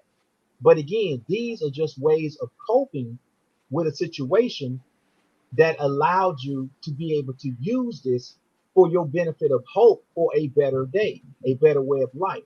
Well, we no longer need that type of hope. We're no longer in that type of bondage. We can read the same books they can read now. We can write our own books now without being hung. You hear what I'm saying? If we can write our own books now, we can tell our own story now, we can provide our own history now, we can build our own societies now, then why do we continue to hold on to something that was actually given to us to prevent us from doing those things? So we really got to unlearn the crystallization that we have adopted and become so good at. And I think that's part of the problem. The foundation that we laid upon these chitlins tastes so good, and we're so used to this diet that we are unwilling to try something new. We are unwilling to give something to give self-determination the chance that it needs. And you got to keep in mind, the slave master had the slave in the relationship between the slave and the slave master is to the point to where no different than it is to a dog and the dog's owner. If Yeah. someone tries to attack that house, that dog will go out and risk in its life to prevent that slave master or that owner from ever being attacked. And because the way it sees it is that if my owner dies, I can't get fed. And if I can't get fed, I'm going to die because I can't take care of myself. So my chances of survival are greater if I eliminate that threat to my master, because if my master's gone, I'm gone. If my master's sick, remember how the slave used to talk? Master, we sick. They put themselves in front of everything because that is what a domesticated mind state will do. Because it is terrifying to live without live not knowing where that next meal is going to come from, not knowing where that next shelter is going to come from, not knowing what's out there in the woods and how to survive in an environment that has basically been stripped from me. We're afraid of the leap that is necessary to take place in order to address liberation and revolution. As a collective, we are. Now, as individuals and community organizers, we see things different. But then we're looked upon as being on the fringe or extreme to the majority. And that even goes into why I always talk about how they craftily chose the concept in terms of our mentality as being black identity extremists. Simply trying to define the black identity is an extreme position and should be viewed upon with extreme caution, danger, and approach. That is what the FBI put out. That is what the CIA put out about us trying to reconnect with our identity and our purpose and our way of life. So we have to recognize that the church, the model of the church, even away from just what we're talking about now as it applies to the black man and woman, the concept and the utilization of religion, period, is built upon controlling the masses, built upon Absolutely. being able to create an environment to where law and order has a higher moralitude that you cannot escape as an individual, no matter who you thought didn't see what you did. There are certain fabrics that saw what you did and will hold you in that bondage and hold you accountable for your actions. Go ahead, brother Quran. Yes, and I agree 1,000%. And I feel the same thing can be said about the system in general, or the police force as you have it. Which was built on the slave patrol. All these institutions that have been built to keep us in this box, so to speak. Um, yeah, the point I was getting to is more of a, not necessarily a practicality approach, but more of along the lines that revolution and reform need to happen simultaneously. And so, uh, at the same token, you have to see things for what they are, or the devil they are, such as the system and capitalism. Um, there is still some ground to be taken in the meantime. Um, when you say that there is ground to be taken in the meantime, what do you mean by that? Are you talking about special programs that we can put in place? Are you talking about? I mean, we have neighborhoods that are, as I always say, social and economic deserts. We have schools that are being closed within our neighborhoods. So, can you give us some specific examples of what you mean? Absolutely.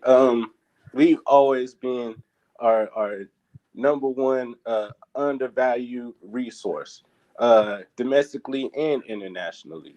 Um, and that's the matter of the self determination part. Is uh, how far are we willing to go to take things into our own hands to make sure these things happen, and not being the sheeple, or not being, the good cookie award participants necessarily. And so I feel like, while the root of these things, such as the church, you know uh is built on keeping us in a box. um there's still a layer or a level of things that are, and we I called it, in revolutionary texts, it's called grasp each end and pull forward the middle. So you take what hasn't worked for the people, just like you take what has worked for the people, and then you bring that together and you pull forward the middle. Let me expound on that, uh, James. That's kind of like in return in regards to religion, what they call black theology. So this would be taking the elements of the religion and weaning your people off of it by weaning them on more revolutionary paths that lead them away from that. The problem that we find as it applies to this is that how do you gauge how much of the rug you can pull from up onto somebody before they recognize that the rug is being pulled up onto them? Yeah, How much of the foundation can you chip away as you build a new foundation?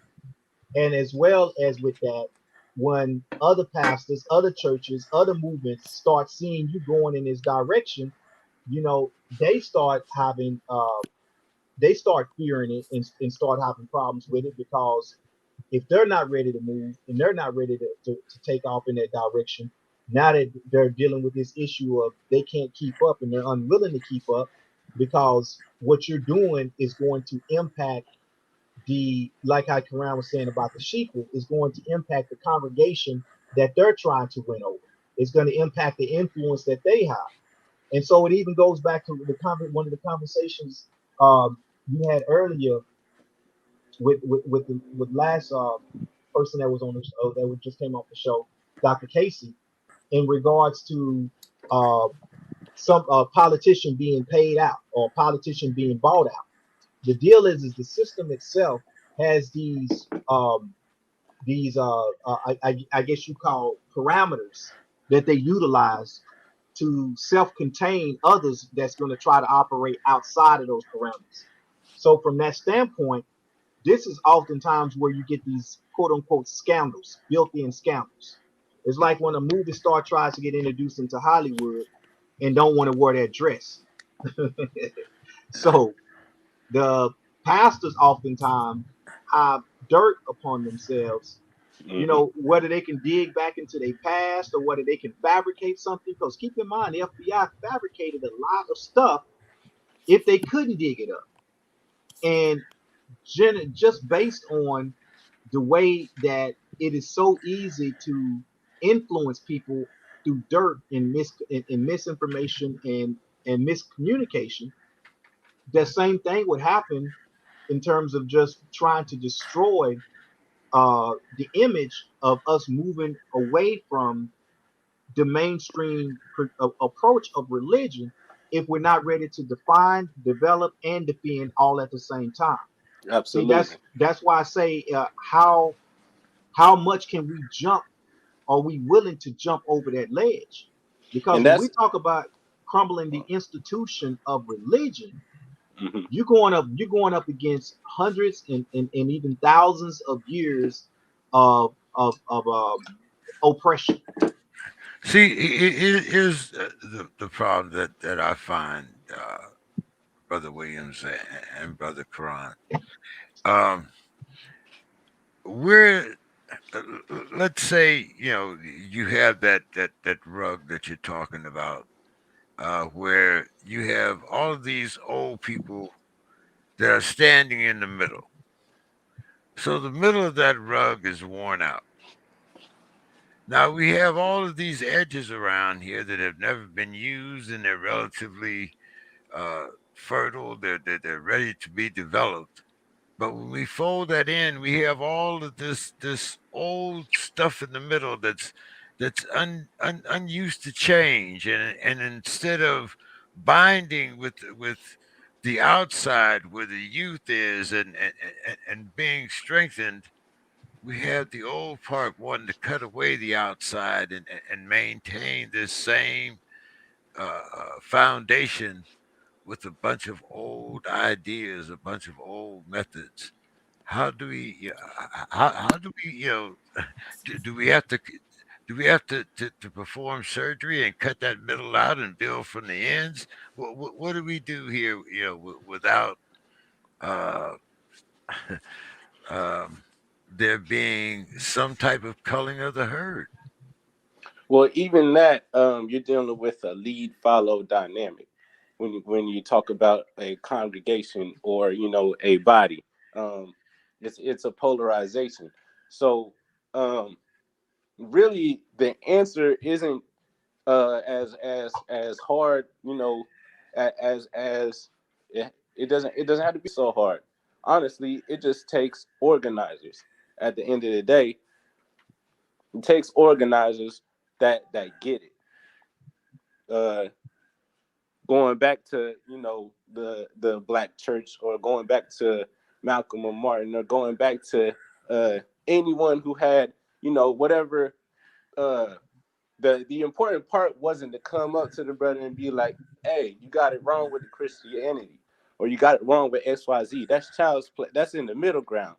That pointing the finger isn't necessarily gonna build things one way or the other. But when we come together with intention and discipline, because let me tell you right now, less discipline isn't the answer either, especially in the household. And so, uh, even though these institutions are come about the way they have, um, the bottom line is, uh, at some point in time, the organizer, the real organizer, is going to have to hit the road running and never look back. And he's going to ruffle a lot of feathers. Probably won't make it out alive. But that's what you need. Brother Williams, are we still talking about integration, or as they put it in the modern sense, inclusion? Well, in the modern sense, what that goes back to the way you dress those chitlins. Because integration, the real word and the real reality of what we're talking about is assimilation. We've chosen the word integration, but what we really have is a simulation, you know. And so we have to again be able to step back and see things for what they really are, and stop putting so much dressing and sugarcoating stuff, because that's what we're dealing with when you come in, when you're dealing with a survival mentality. Then oftentimes, in order to cope with something, you sugarcoat it. Or it just goes back to when we talked about how you spoon feed a people's poison, and it's okay as long as I'm not getting it in big doses. And so psychologically, that's our approach to things: is that we don't want to be aware of the fact that we're slowly being poisoned. We just want to just pretend that's not what's happening. And as long as it's happening slow enough to where you don't really feel a ongoing bite, then you feel like it's not so bad. And so then you begin to adapt to the lifestyle of being slowly poisoned, which what you don't recognize by doing so is that, again, going back to the difference between survival and living. If you're being slowly poisoned, you're not living. Your days are being shortened and shortened and shortened, and those that are shortening your days are extending their days. So we're actually headed backwards. And so what we have to recognize as organizers and as people is sometimes maybe our approach should be put on how do we create a condition to where we're forced back into self accountability. Because as long as we have these options and we're able to straddle the fence, and as long as I can look the other way, then a lot of times I'm not going to be involved. It's no different than how, as organizers, for instance, how we was out this past weekend with Racial Justice Coalition, uh, talking about police brutality. And I brought up the fact that one of the biggest issues we have as organizers is the fact that most of our people don't recognize that what's happening to my next door neighbor is destined to happen to me. And so therefore we don't get involved until it personally has touched us. So therefore we're not being proactive, we're being reactive, and living in a reactive lifestyle is not revolutionary. It's the counter to revolutionary. And we can't be reactive and to everything that goes on. That means we're living and moving with our emotions to the point to where the only time we're going to address something is after we've been told by the doctor, you got cancer. See, that's how we're living our life. Not until that doctor actually says, you got cancer, am I going to make a lifestyle change. But yet, the whole time, I'm okay with eating toxins. I'm okay with smoking. I'm okay with drinking. I'm okay with all of the things that lead up to cancer.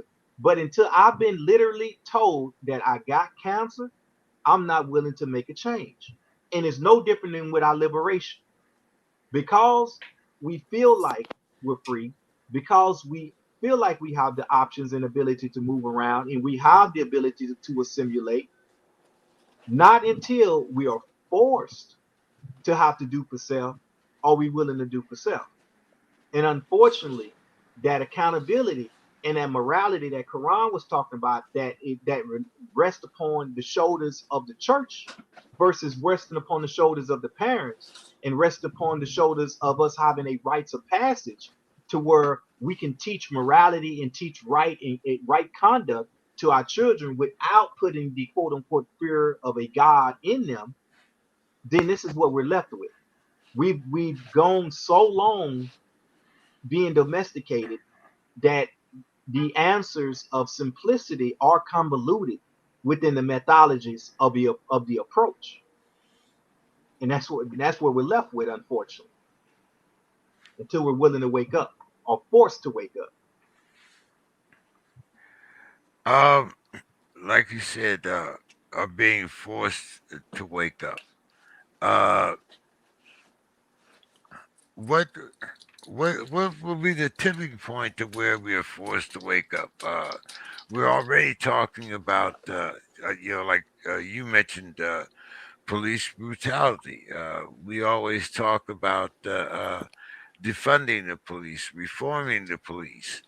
Uh, but yet and still, you see on the side of the police cars to protect and serve. I think they should be to respect and to prevent.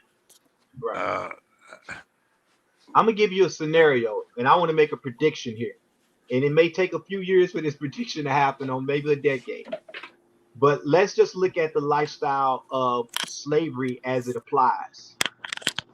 Typically, when the slave has to change slave masters, then they recognize how bad it is going to become if they continue to let things go the way they are. So, in saying that, we're on the verge of looking at a potential new world power that is not European. From that standpoint, where does that leave the black man? Where does that leave the black woman? Where does that leave us? We're going to be in a position where we're going to acquire new slave masters. Now, how are we going to step up? How are we going to address that challenge? How are we going to address that situation?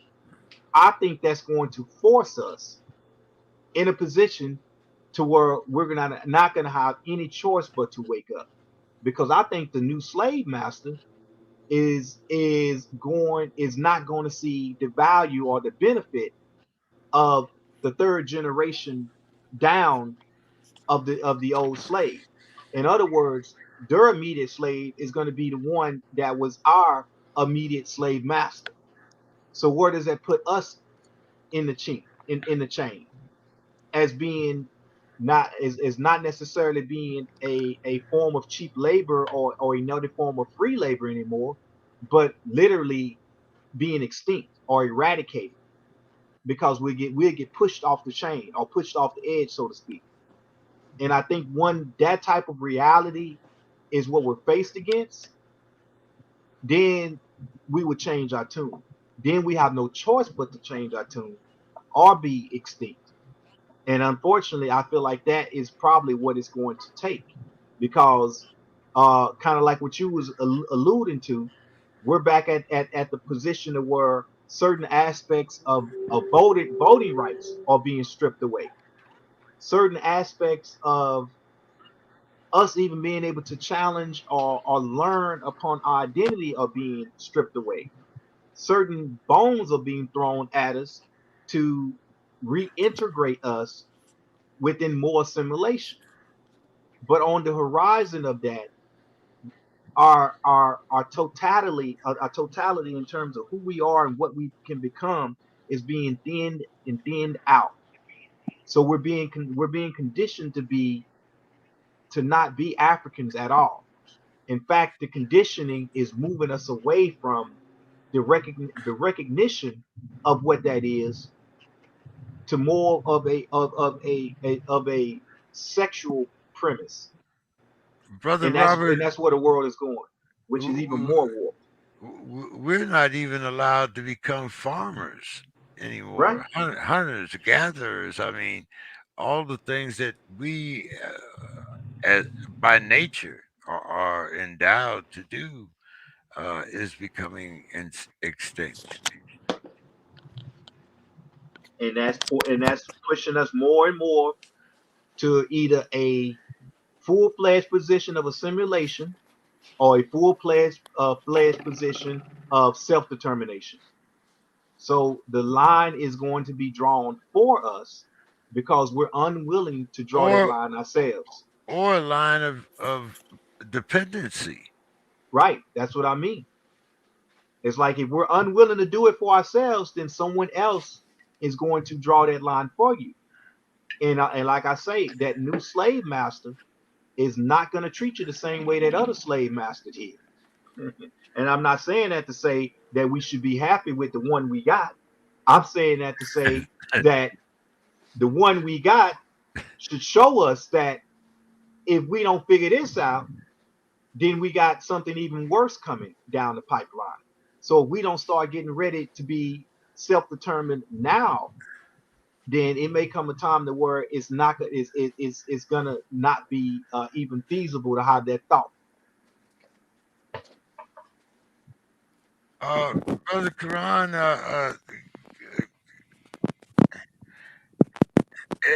at least make me feel that there's some hope in the younger generation that all is not lost.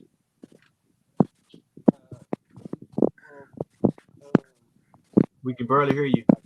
Can you hear me? Now, Yes. now we can. Yeah, revolution lies with the youth. That's how it is being is gonna be.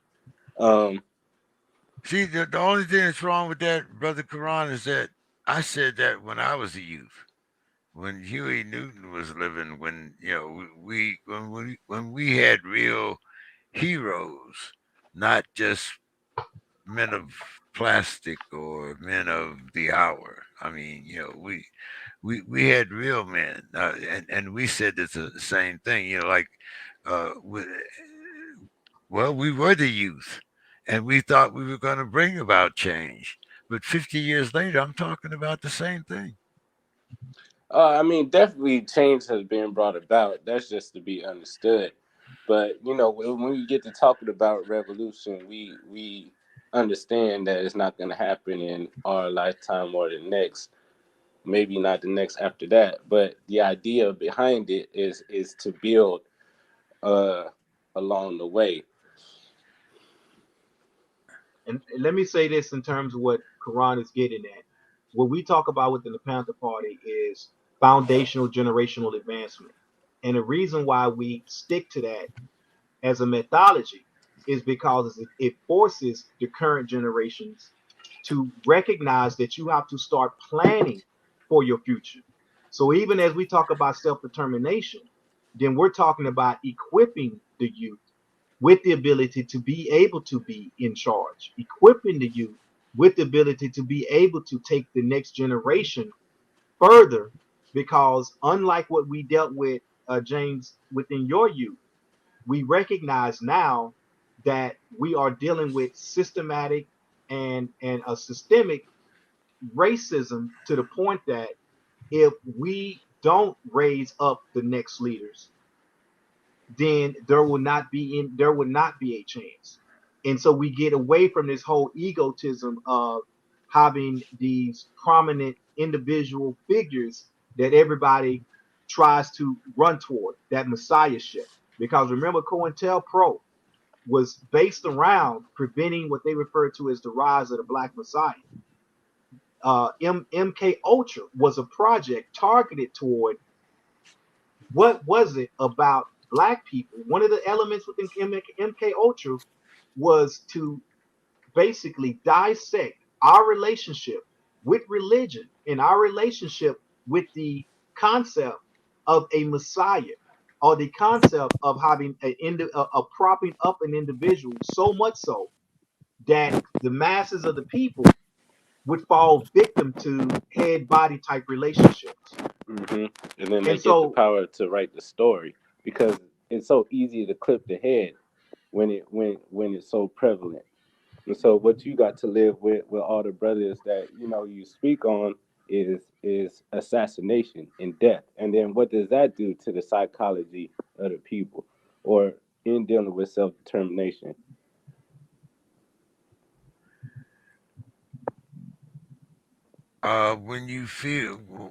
When you speak of um,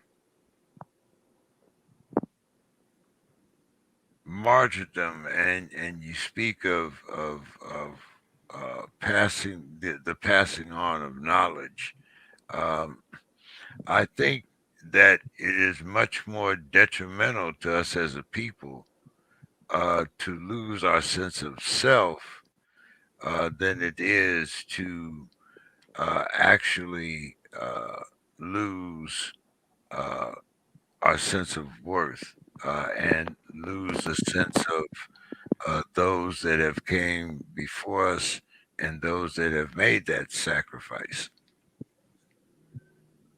Well, let me draw a distinction between what we talk about when you say lose your sense of self.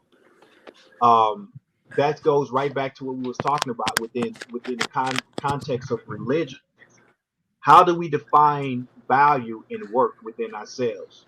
Because oftentimes that value system that has been ingrained in us in terms of being looked upon or viewing ourselves as being inferior is based upon a condition of slavery, based upon a condition of oppression. So we have to be able to find worth within our own abilities. And see, that right there means that you have to look at things from the eye of being a self determined people, not necessarily the eye of being a people that are quote unquote forgiven for their sins, or people that have are doomed to live a life of sin unless they give respect, honor, and all of their works and their ambitions to what? To a way of life that has perpetually put them in a position of a figurehead that does not look like them, that is foreign to who they are and what they are. So we have to reshape and redefine what self worth really means to us as a people. And even in dealing with, Afrocentricity as it applies to us as African Americans or captive Americans versus those of us on the continent, those two things are different because they have a connection with a certain way of life, a certain culture, and a certain lineage. Whereas us here in the United States, we don't share that. And by us not sharing that, we don't have the same roots as they have in terms of how we will project ourselves and escape a situation of bondage. So we have to redevelop our self worth. We have to redefine our self worth. This was one of the premises of what Ron Karinga was dealing with when he developed the idea of Kwanzaa. And in order to, Cultural identity. and even going back to one of the things that COINTELPRO made sure they did was create a separation between cultural nationalists and the freedom fighters in terms of the work that was done in the community by keeping the two separate.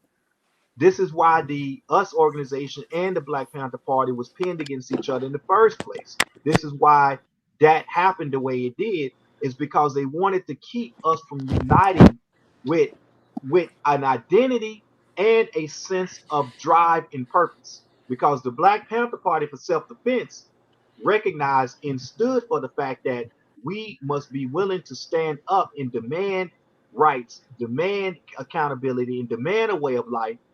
And the us organization stood up on the fact that we must learn what our identity is, so therefore when we do stand up, we do not take on the same image of our oppressor. You see, so the idea here is that both things, if you pull them together, you would have an intact way of life and an intact culture for us here in the United States. So it was already work to prevent us from recognizing that we have to come back together in terms of our self worth and our sense of purpose. The two must be rejoined, and they have to be rejoined. And this is how we have to approach the work that we do in the community. This is why the whole concept behind the religious aspect was so dangerous when Malcolm recognized that when he went to Mecca and when he started seeing things from more or less a world perspective and a humanitarian perspective, how dangerous he could be instead of just being a American black Muslim.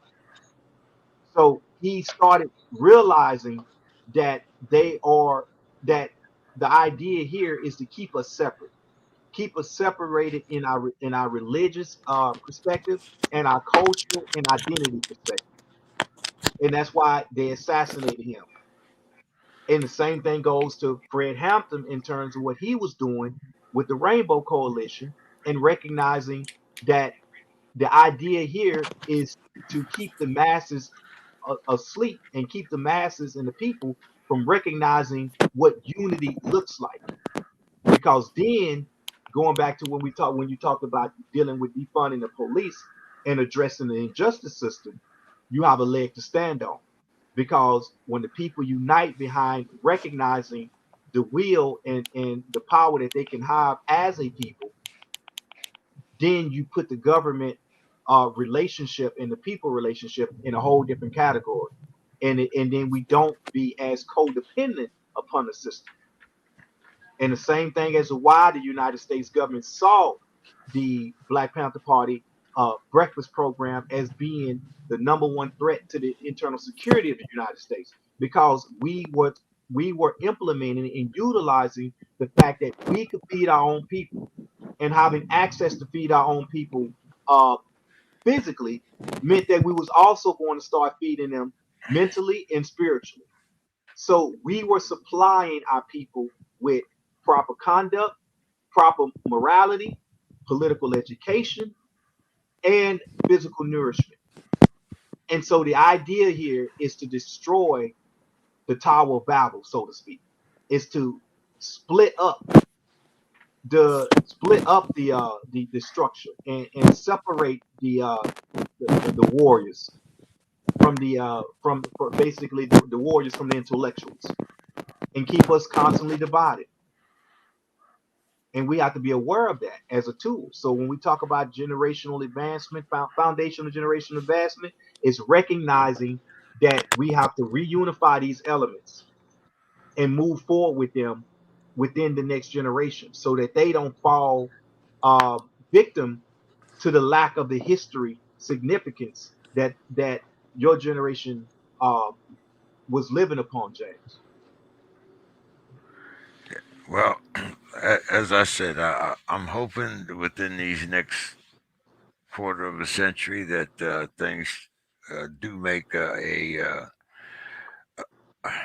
I want to say a viable change, but I'm looking at a glass that I feel is very much half empty.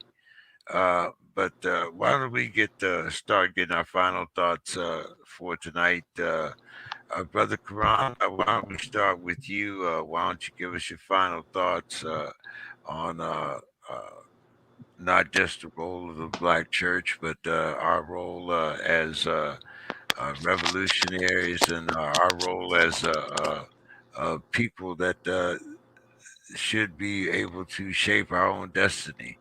Why don't we start with you, and then, as usual, Brother Williams, I'll give you the final thoughts for the evening. Yeah, I feel like our role is to step into the forefront and make change. Um, but also just looking on the condition of you know political activity from even this generation to uh, going back to the 60s, so to speak, back when the party was talking about intercommunalism or in the international community. I feel like worldwide, um, the youth are more politically activated and engaged than they have been in a long time. And so I feel like where our fight is at the specific moment in time uh, is one of a self-determined uh, issue, and also a cultural fight to get the ears back off of the new age oppression of being drug users and uh, what it means to be cool.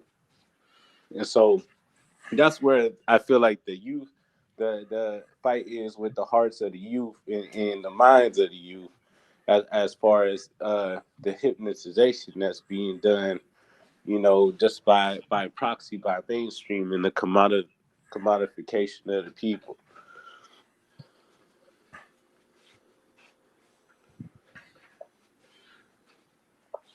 Um, Okay, Go let ahead, me brother get. Williams. All right, I want to say this by talking about the definition or the actual breakdown of the word religion. Religion actually means to tie back to and reconnect and bond back to your essence of what you are. So if you take that and you take the fact that as a people we must operate from what we also call syncopa, which means to reconnect with your ancestors, reconnect with your way of life, reconnect with your greatness. That is one and the same. So, as a revolutionary, as a person who is reaching to uh, pull us out of the mode of survival, we need to redefine and re-represent what our religion or our religion is, and recognize that even within the confines of the accepted quote unquote practices and the habitual practices of religion that we have to be able to uncrystallize ourselves to a point of being able to use everything within our means to free ourselves. Even that can be used as a methodology of freedom, as saw fit with Nat Turner.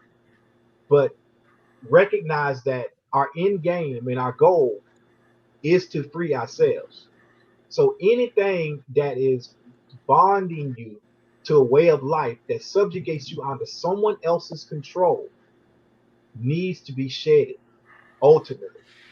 No matter how long it takes to shed that, or uh, how frightening it may seem to shed that and let that go.